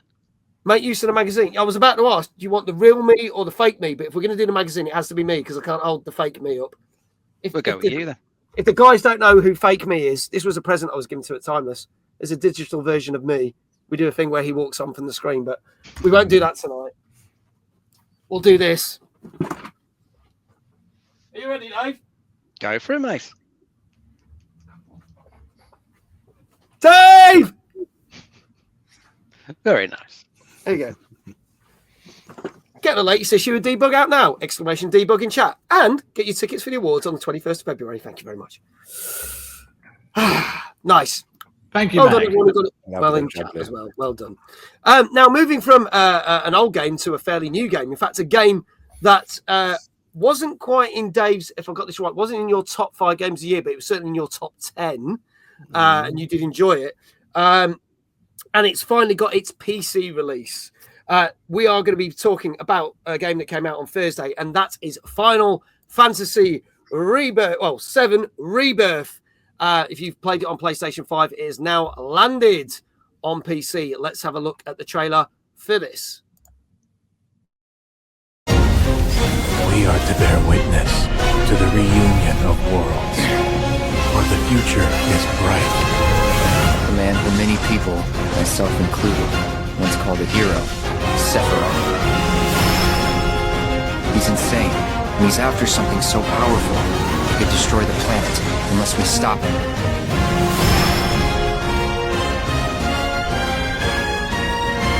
Nothing personal. Your day of reckoning is here, yet you need not be afraid. This is but a homecoming. What happened at this place? You said that Sephiroth is your foe. I have a history with him. That's not going to happen to you. You saved me before. Now it's my turn. Tifa, I'm in!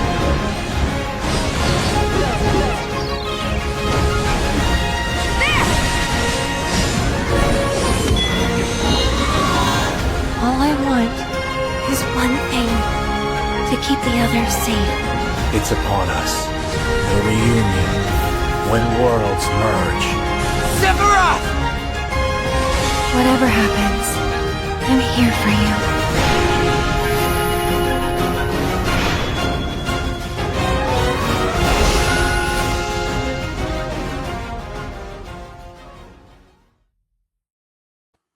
There you go. So those people who didn't get to play it on PlayStation get to now play it on PC.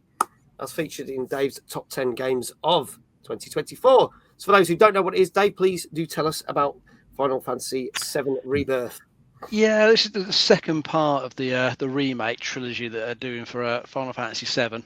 So this one is just taking up the middle section of the original story, where Cloud and crew are sort of traipsing across Midgar. They're basically just following some guys in black robes trying to find Sephiroth, and it takes you through many different regions where there's a absolute wealth of open world filler to do.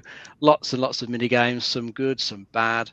A very drawn out story, because whilst it was originally my top 10 last year, by the time I'd finished playing it, I would drop it back out, because I do honestly feel that they just dragged the story out in this. Trying to make one game out into 3 full games, that it's taking it really thin, and it just took so long to get through some of it. And the best bit of advice I'd give to anyone who's going to play it: ignore most of the open world stuff, unless you like the Ubisoft open world format. I would say ignore most of it. Just do the main quest, few side quests, play through it a bit quicker. Because I think I made the mistake of trying to do all the open world stuff in like the first 3 main regions, and it just kind of soured it for me doing that. I just fed up and just had to force my way through to the end of it. So I don't know. I wasn't that much of a fan, but I say it looks nice. I say good. The battles are good. The characters are good. It's just for me the story and the open world stuff just kind of let it down. Yeah, unfortunately. It's a shame, because now it has been recorded that it is in your top 10 games of the year, and you can't go back on that. So I've rescinded it in 2 follow-on episodes there. yeah. We never know. We say something when we do the Christmas special for this. Oh God, I don't want to talk about the Christmas special yet. That's too early. But there you go. Guys, there's a couple of people already putting scores in. We'll read that out. And hello to John Unicycle. Hello, who's joined us in chat as well. You guys Final Fantasy fans? Have you ever played any Final Fantasy games? Have you played this one? I was kind of a fan of the games before 7. I preferred that visual style, sort of more pixel art kind of vibe. But yeah, I enjoyed the games. It's I know it's probably controversial to say that 7 wasn't my favorite, but it's true. It looks good, doesn't it? really, really nice looking. Graphically, Looks it's better than the fantastic. movie they did. What was it called? The Spirits Within or something? Yeah, like yeah, right. Yeah. It looks better than that. I think they should just release all the cutscenes and just call that a movie. I'd watch that. That'd work. I'd probably watch that because I'm not a big fan of fantasy. It's very excited for my copy of Debugs to reach me in the States, guys. So there you go. I just wanted them to see this. That's fine. I'll put it on the screen for you. You're welcome. The copy is excited to meet you. Yes, the copy is excited to meet you. Yeah. Nick, your thoughts? So kind of similarly, funny enough, because we're brothers, I kind of played a lot of the earlier games, like the old kind of pixel art stuff. Super Nintendo stuff. Didn't really play kind of PlayStation when it was current. I was kind of more playing like N64. Yeah, we didn't have it. We couldn't afford a PlayStation. Yeah, so we was a bit behind. I did go back and play 7 because obviously it's been received as like one of the best of the franchise ever. Yeah. And I can kind of see why that is the case. So I think this will do very well. It does look very good. I kind of expected slightly better quality cutscenes, if I'm being honest, from what I saw there. But I don't know. But what Dave said's kind of thrown me off a bit because I was expecting this would be like an easy 9, maybe even more. But if they have, split it up in such a way and it's killed the momentum of the game, especially if this section just so happens to be the middle section, it's not really got the crescendo at the end or anything like that. Depending how they split it up, it might not be a massively satisfying end. It might be not a great section. I don't know. So you might have swayed my decision, but I would have gone with a 9. We'll see. But I don't know. Maybe I'll give it a miss. Who knows? So what are you thinking then? Go on then. What are you thinking for score wise? Because you're like, I was going to say 9, but I was going to say 9. I think I still might. Just for the strange reason that I have a feeling most people who reviewed this probably didn't even play that much of it. Okay, fair enough. Fine. It is. Yeah. Dan, what do you reckon for this? Oh, I'm annoyed that Nick said 9 because I agree. It probably did really, really well. You are allowed to say the same. It's okay. You are, yeah. It is allowed. It is not a given law that you have to say. I like to be different. I'm unique and interesting. Let's go with 9. It's okay. Yeah, it feels like a 9. It's a Final Fantasy game, and there's that Final Fantasy bias, which is always going to be there. All right. Well, let's see what chat's saying before I ask Dave. Danker says 9, just like its PlayStation counterpart. Gozzo says a 9. Gilfly said I'd give it 1,000,000 out of 10, but it's a 9 from me. Will says a 10. Drawn Unisoccer says 9.5. Dave Johnson says 8.5. Jenny says 7. Iquel says 8.5. Flame says 8. Jenny suggested that we do an Easter special where maybe we could talk about our worst games of 2024. That might happen. We can think about that. We've never done a worst games of the year. Yeah, could do. I mean, I could certainly do worst gaming conventions. There's a certain awards that got in a lot of trouble for having a worst games category recently, so that might not be the best idea. Yeah, might need to steer clear from that. Or maybe games that we were excited for but just didn't hit the mark and be politely. Punching up, okay. Punching down, not good. Yeah, not so good. No, unless it's a certain gaming convention, which I've already mentioned 7 times, which is probably giving them far too much publicity anyway. Yeah. Well, maybe it'll never happen again. I think that's highly likely. So that's all I'm going to say on that. Go for a 9.5. Dave says a 9. I'll go for an 8, says Jenny. Right, change the mind. Okay. We're not doing that, Dave. No, we're not doing that. Did I say 7 before? Were you talking for that long? I already forgot voted. Yes. So now you're going for 8. Anyway, Dave, what say you? People are getting confused by their own scores. Whilst I found it disappointing, I know it did review well. So I think it's going to be a 9. Okay. All right. Well, let's see, folks. Final Fantasy VII Rebirth, which came out last Thursday on PC and obviously has been available on PS5 for quite a while now. This got an average score review of 9 out of 10, making it the high-scoring game of the night. so Good. far. That's all I'll say about that. So there you go. Congratulations. Obviously, big shout outs to Debug. Go order your new copy of Debug magazine, which is now live for you to order. Go book your tickets for the 21st of February for the second ever Debug Awards and the Debug Indie Games Showcase taking place at Metronome, Nottingham. And Dave, how would you like your shout out and congratulations to everyone else? And go follow Debug on all these other socials that are right there, especially the Twitch channel. It's got to be the Twitch channel. Yeah. Why don't you go behind the chair and jump up, mate? We'll see how your knees are holding up. So it's a good thing I ain't got yet. the dog, because I would squish him if we had the dogs. There we go. Got to get the magazine ready. Oh, God, my knees are just gone. I think I Just hold the magazine up if you can't stand up. I know, ready. Or maybe I'll just do this. Dave! That'll do. There you go, that's better, isn't it? Just show the magazine instead. No one has to see my ugly mug. There you go. Well done to everyone who got it right. And Dave Johnson has just dropped the Debug Twitch in there about 17 times. So there you go. If you've missed the link, it's right there. Thank you so much. There we go. Right, more gaming news. Now, obviously, we had the Xbox Developer Showcase. What always makes me laugh about this was the second one they did. Last year, we had 5 games. One of them actually didn't come out the year they hoped for because we got Avowed, which comes out in February. And we also had the Indiana Jones game, which, again, I'm going to say, at that showcase, looked awful and then ended up being my second best game of the year because it was absolutely fantastic. So they proved me wrong that game was absolutely brilliant because I thought that game was going to suck hard and it didn't. So there you go. I have to say, I thought this new showcase was actually better. It was 3 games we knew what they were going to be.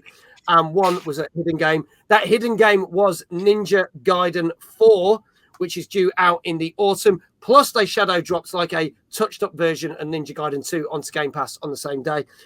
We then also got from our publishing friends at Kepler Expedition 33, which was in our top 50 games to look out for this year. We obviously got Thingy of Midnight. What's it called? Midnight. Thank you from the guys that brought us We Happy Few. And obviously the big one that they ended the showcase for, those other 2 games, both coming out in April, by the way. But the big one they ended with is the brand new Doom game, which is landing on May the 25th. Now, one of the things, they showed loads of gameplay,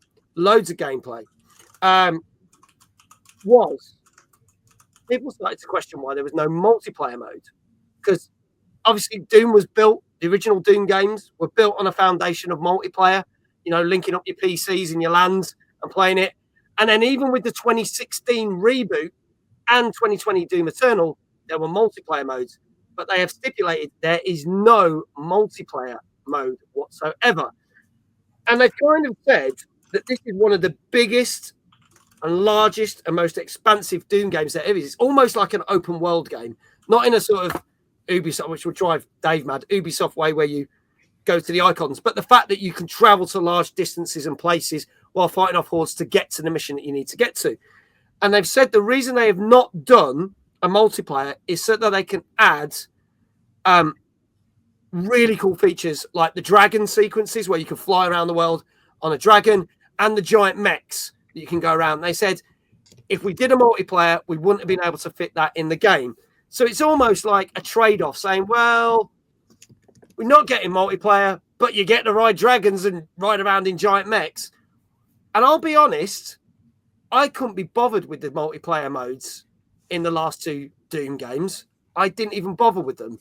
So for me, a full-on single campaign game, which has got going balls to wall with everything, I'm really happy with that. I'll start with Dave. Were you happy with that decision? Yeah, I mean, that's fine with me. I mean, as you said, you weren't bothered about the multiplayer in the last 2 games. Probably a lot of other people were like that. And I'm sure like it must have like the metrics, the number of people that actually engage with it and for how long they're stuck playing with it. Yeah. And considering how much more competition there is in the multiplayer market these days than when like Doom was originally out back in the 90s when it was like, the main multiplayer thing. They must look at all the data they've got and think, it's just not worth the time because we might put it out, it might be popular for a month or something, then people would move on. And it's a lot of wasted time and effort for something that perhaps wouldn't last that long. So yeah, probably better just to put the resources into the single player and all this cool stuff into it. Because what we saw on that show, it did look really good. Bloody I'm great. looking forward to giving it a go. Yeah, and I think for the people that weren't that keen on Doom Eternal, because of the way it became a bit more platforming and that, they've kind of fixed that, and it goes back to the old roots of the original games. Yeah, it looks really good. Guys, did you see the footage of the new Doom game? Are you excited for it, or you're not too fussed about it? So, I mean, I've not seen the footage, but I'm very much of the mindset that not every game needs a multiplayer mode. And as you say, if it lets you focus on a strong solo campaign more, then I think that's probably the right decision for them to have made. So I think they made the right decision. But as I say, I haven't personally seen the trailer, but it's Doom, isn't it? So it's going to be good. I've played every Doom. I played Doom 2, I guess, which is yes. That I played that multiplayer at the time, but kind of just because you could, if you know what I mean. I don't know about multiplayer anymore. I feel like there's a few games that people like to play multiplayer nowadays, but for the majority, it's either an in-person couch co-op type situation, or basically if it's not Fortnite, then it's nothing these days. Yeah. Plus, you need friends to play those games, and who has those? I think a lot of games have tried to add multiplayer, but very half-assedly, to a point where why are they even in there? It's a lot of work to add multiplayer, and if no one's going to play it, it's Tomb Raider 2013 reboot. Anyone? Yeah, with that multiplayer, great solo campaign, terrible multiplayer. Don't know why they did that. But in all seriousness, when I think about the games that I get invited to play multiplayer, it's like 99% of the time it's Fortnite. Yeah. For whatever reason, it's like, I'm unfortunately terrible at the game. Yeah. But it's a strange new world where it is, isn't it?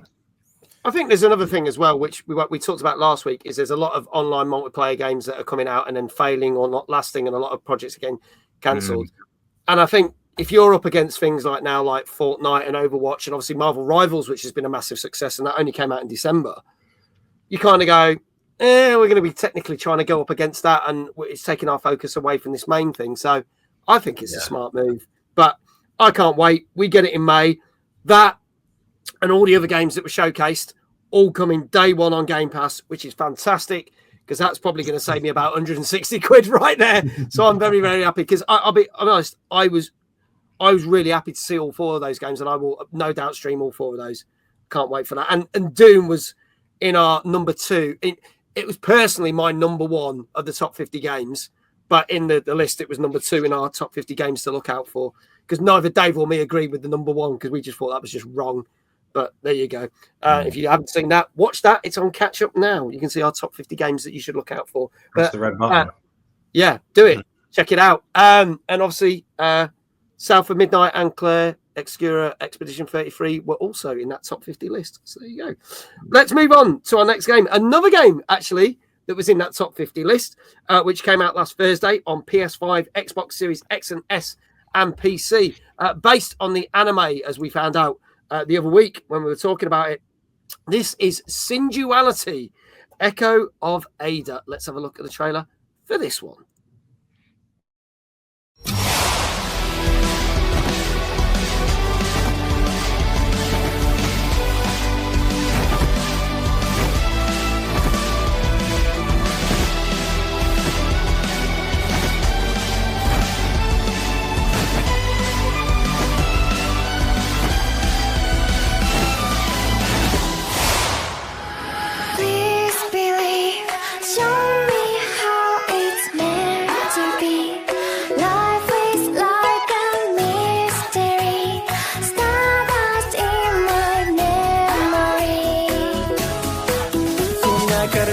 Paris 終わりのない日常の遠く傾いた首筋追っての like 認証そうガラシの差にかき乱された感情を抑えて早くしなくちゃって泣き目で行かせて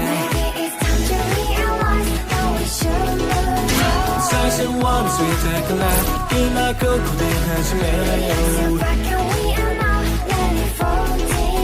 それないようにメールを作れ Your own days There it is, that Bandai Namco thing we love to hear, the new little jingle.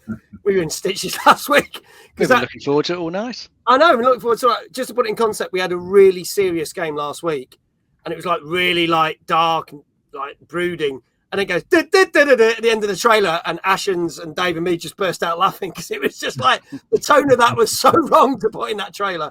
But there you go. John Unisil says, I had no idea what I was looking at. Well, I think that trailer, believe it or not, that's their launch trailer, and that does not show off the game. The trailer we showed a couple of weeks ago that showed the gameplay is far better, but it's basically a mech game, isn't it, Dave? Yeah, it's a PvPvE extraction shooter.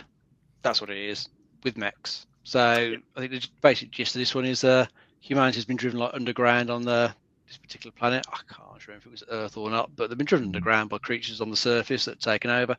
You're just going up, to go and try and find some loot, find some cool resources, extract it, get back down, do some upgrades, rinse and repeat.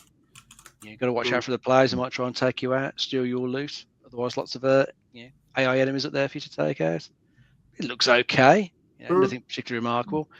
Might stand out a little bit because it's got mechs, and I think you said it was based on an anime as well. So yes, that's right. There's some fans for that who will probably take notice of this one. But that one just another sort of multiplayer game in a big sea of multiplayer games at the moment. So how long will it last? Don't know. Perhaps not long.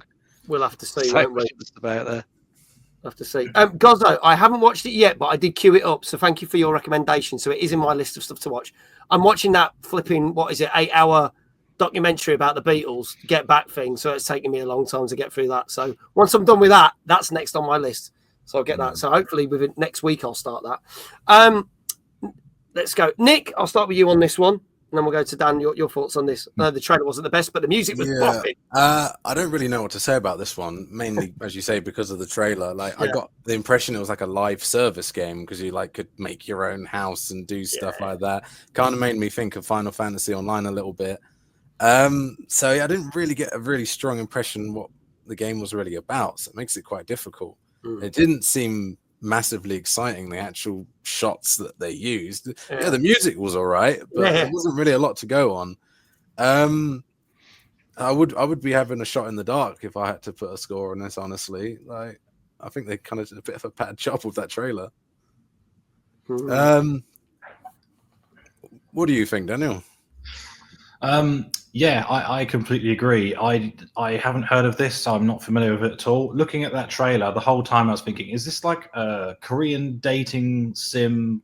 Yeah, it did have that vibe. Slash The Sims, and then I saw the girl in a hot tub, and I'm like, what is this? A mech battling game. I would not have missed that. No, with hot tubs apparently. Yeah. And apparently I've got to watch this. So it has a similar kind of plot apparently to Gurren Lagann. I think I'm saying that right. So it might be interesting. I wonder if they had the gameplay trailer and they've got those people on board, and now they're like, "This is the let's get the anime crowd on board with it." Yeah. This is like a totally different vibe, right? Yeah. Maybe it's a bit of a bait and switch by doing that. I'm not sure. It's interesting. I mean, what can't say is it looks like my cup of tea. Okay. All right. But, interesting job on that trailer, guys. Yeah, and always good to hear that new Bandai Namco jingle. Danker says playing it safe with a 7. Gozzo 7. I have no idea what I was looking at. 7.5 from John Unicycle. 7.5 from Gilfly. Kindred says 7. Let's go this way round. Dave, I'll start with you. I'll try a 7 as well. 7 as well. Okay, Nick. I'm going to say 6.5. 6.5. iQuail in the chat is also saying 6.5. Dan, what do you reckon? I quote Drawn Unicycle. I have no idea what I'm looking at. 7.5. Okay, awesome. Folks, this is your last chance. Get your scores in. This is Syundality Echo of Ada, which came out last Thursday on PS5, Xbox Series X and S, and PC. And I can tell you for our penultimate game of the night that this got 7 out of 10. Okay. So there you go. Hold on. You got that right? Perfectly serviceable score. It's a very perfectly serviceable score. I think it means it's good. Very Whether I play it, playable. I don't know, because I actually say that trailer put me off wanting to play it because I preferred the trailer we looked at a couple of weeks ago. If you want to play mech, just play Desert Land instead. Yeah, it'd be far better, isn't it? There you go. There we go. Anyway, congratulations, Kindred. You got that right. Gozzo, you got it right. Danke, you got it right. Well done, everyone. Dave, how do you want your shout out, good sir? What can you do? You can do a bit more spinning, you know. Bit Maybe more go spinning. anti-clockwise. I think you always go Yeah, clockwise, well, don't you? Marathon Game was saying if I do anti-clockwise, does the world implode? So we can use that as an experiment. Yeah, we might as well see. All right, well, let's see. My apologies if the world does implode. Ready?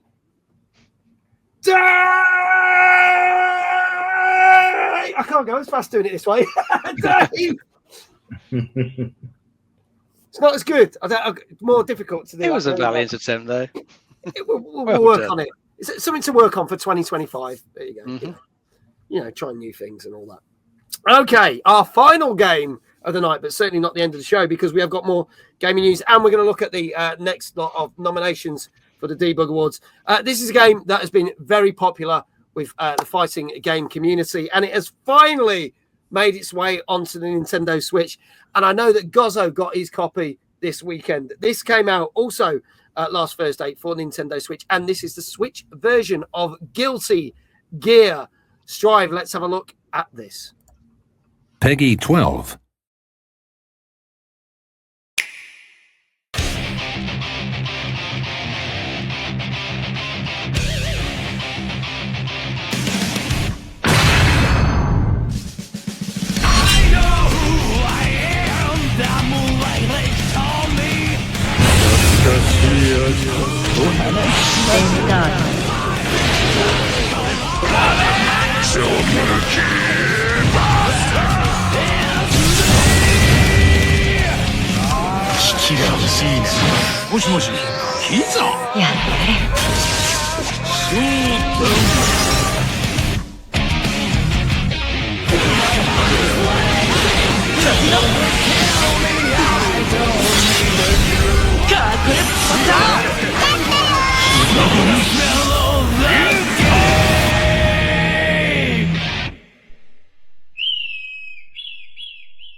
Whatever may come, I want to share it with everyone.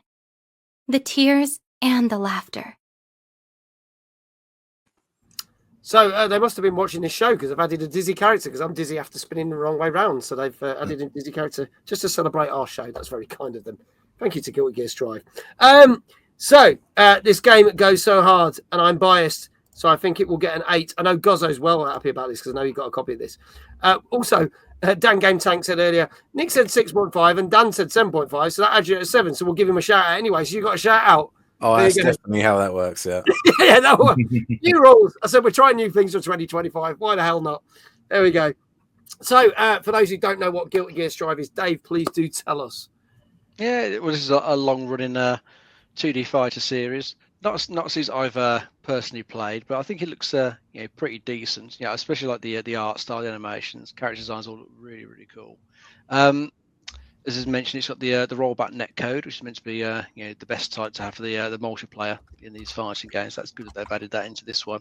It's got a decent size roster of characters. I believe it said 28 in the trailer, which I believe includes like ones that were in season passes on the previous console releases. So it sounds like you're getting like a good, more complete package here with all those on day one. As I say, looks pretty good. Not something I'll probably end up playing because I'm not massively into the fighting game series, but I'm sure for fans of this series, it's well worth a quick go.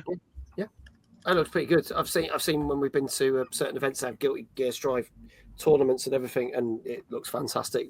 So it's just cool that this has onto, I should say, the Nintendo Switch. Dan, I'll start with you. I'm working my way around this way. Your thoughts on this? That is now on Switch. This fighting game. can I be honest and say I didn't see it because I had something come up? No, that's fine. You didn't see it. We'll move swiftly along. Nick, that's fine. Thank you for your honesty. So I've played quite a few of the Guilty Gear games, actually, and I am quite fond of them. I mean, obviously, this one just looks like another one in the franchise. It's not really doing anything different, but I'm not really looking for it to do anything different. It's got good animations, it looks nice. I think that fighting games work really well on the Switch. It's just a good platform for it. I mean, I very much like Dragon Ball Fighter Z on the Switch. I think it's just a good platform for it. Just how fighting games kind of work. It's nice to have them like portable and be able to go around with them. I imagine this is probably going to be received pretty well. Yeah, I'd probably play this.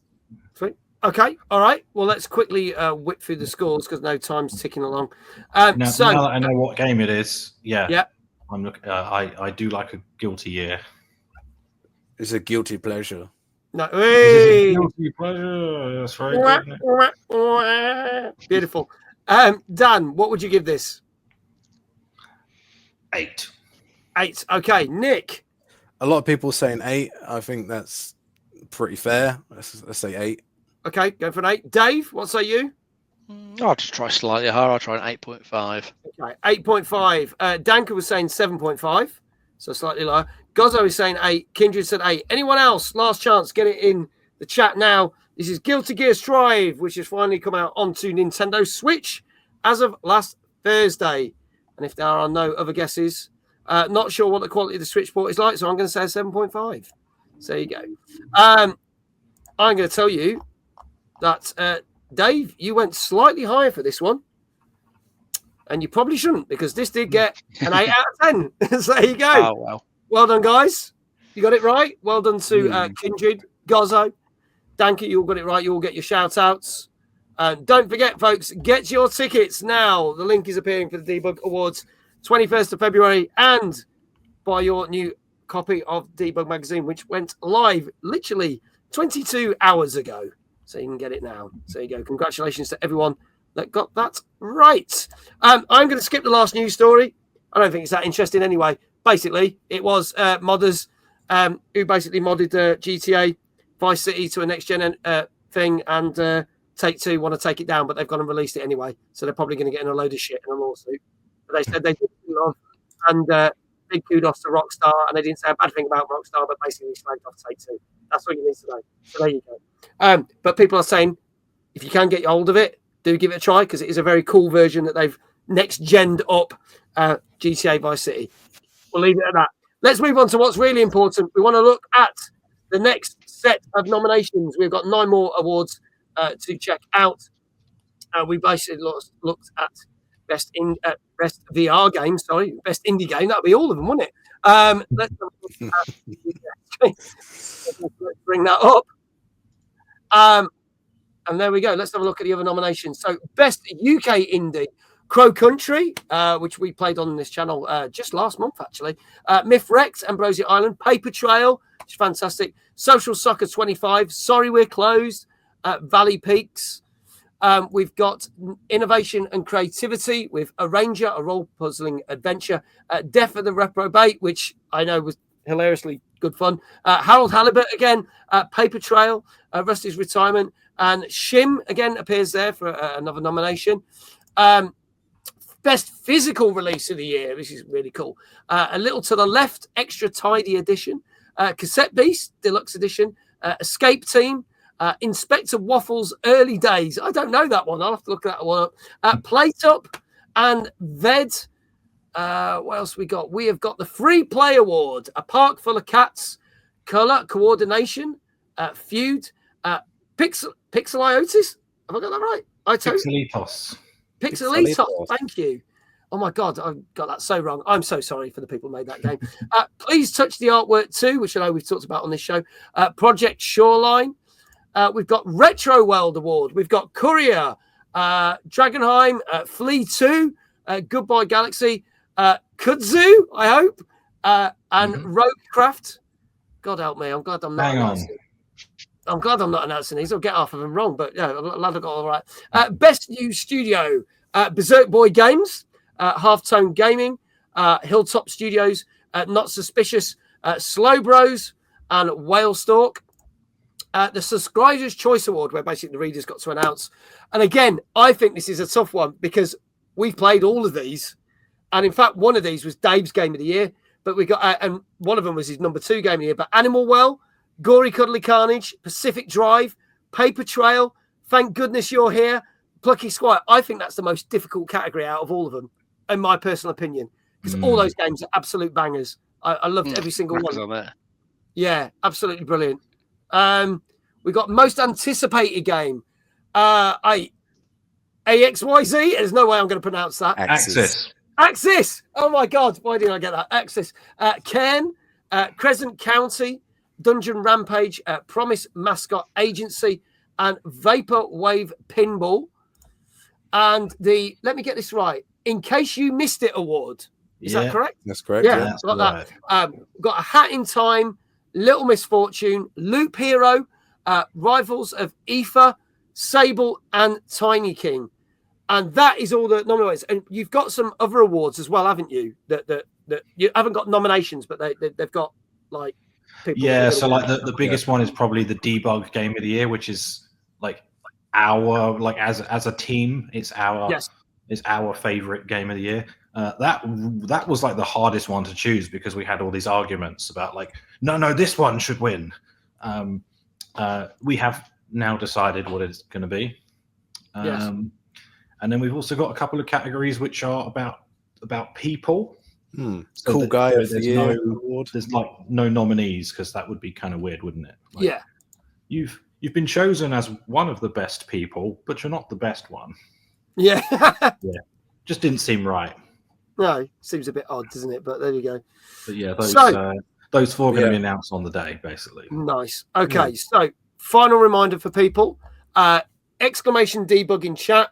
Not only can you get the latest edition of Debug Magazine right now, but you can get your tickets for the Debug Awards at Metronome Nottingham, 21st of February. The awards are in the evening. You've got the Debug U event in the daytime. It's a 12-hour event, 12 p.m. till 12 midnight. Get your tickets now because they're on sale. And the lads, and I know the team, will be announcing the indie games that will be showcased and all the people and all the talks that they've got there. I will very quickly mention this because I know you want me to mention it and I don't want to do it before you have to shoot off. But also, I know you want to do a big shout out. If I press this, let's show the screen. Let's do that. Big shout out. Why is it not letting me do it? It's been a pain. There we go. Big shout out to this year's sponsor, which is Game Maker for the Indie Game Awards. It's all possible thanks to the generosity of Game Maker. Yeah, they've made this happen, you lovely people. So if anyone is ever made it watching, so we can do the best event possible. So we're highly thankful to those chaps. There you go. So big shout out to Game Maker, and also a big shout out to Dan and Nick and all the team from Debug Magazine. We look forward to reading the new issue, and we are looking forward to see who the winners are at the awards. And if you can't make it on the day, don't forget their Twitch channel, YouTube channel. Can watch it live from the comfort of your home. But we'd prefer that if you come and see it live because it's going to be better.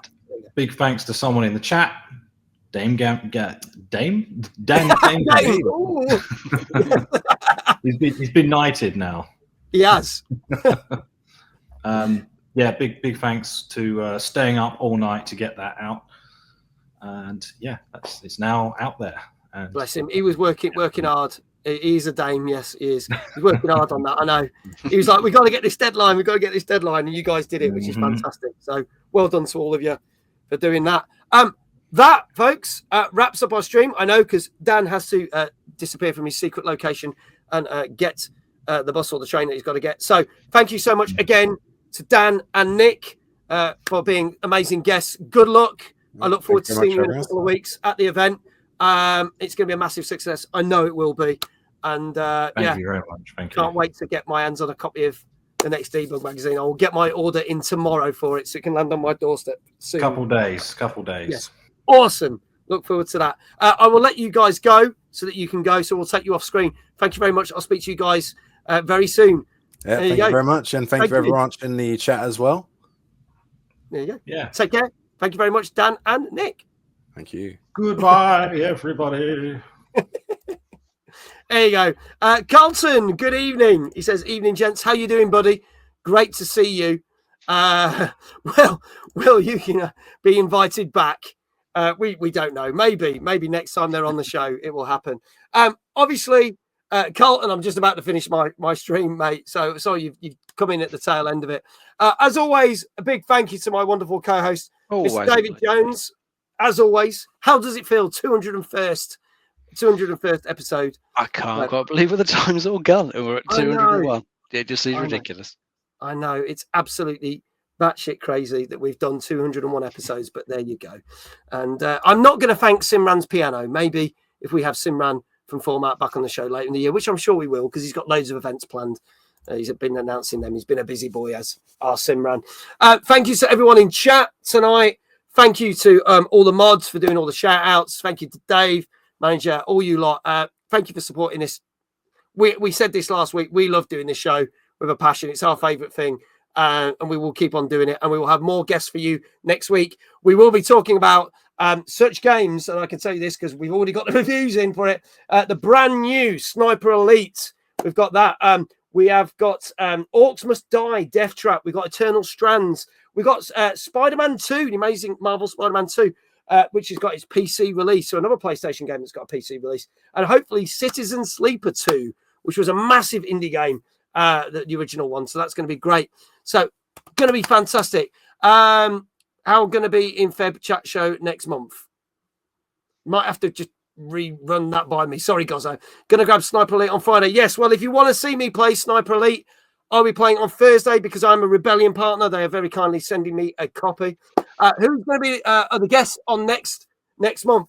I can't tell you that, but what I will tell you is if you join the Discord, the full lineup for all of February and all February streams will be announced at the end of this weekend. So there you go. Don't forget, tomorrow night is community night, Fortnite. Come and join us for a load of games on Fortnite. And Thursday, as I say, from 8:30, the new Sniper Elite game, courtesy of Rebellion. Did I ever get to play The Precinct? Yes. And we've been eagerly awaiting it because it was supposed to come out last year. So we're just wanting to play The Precinct. Wanting to play that, Will. Let's do a raid. Let's see who we can raid. I'm looking for a button. There we go. Hope you're well as well, Carlton. Good to see you, buddy. I need to drop you a line, by the way, dude. I need to talk to you about something. So I will drop you a line tomorrow. Good, sir. Let's see who we can raid. Do you know what? Do we have some funky music? I think DJ Mike's on doing a DJ set. Let's do something completely crazy. Let's go raid DJ Mike because normally we sit in chat. Now we know why he's not in chat because he is doing a DJ set right now as we speak. So let's go get some banging tunes on. Let's go raid DJ Mike right now. That raid will start when the end credits have rolled. And all that leaves for me to do is drop that link in chat, just in case the raid doesn't happen. And say, wherever you are in the world, have a great morning, a great afternoon, a great evening. And we shall see you at 8:30 tomorrow for Community Night Fortnite from me and Dave. Thank you so much for being so awesome and supporting this show. Take care. Bye-bye. Good night.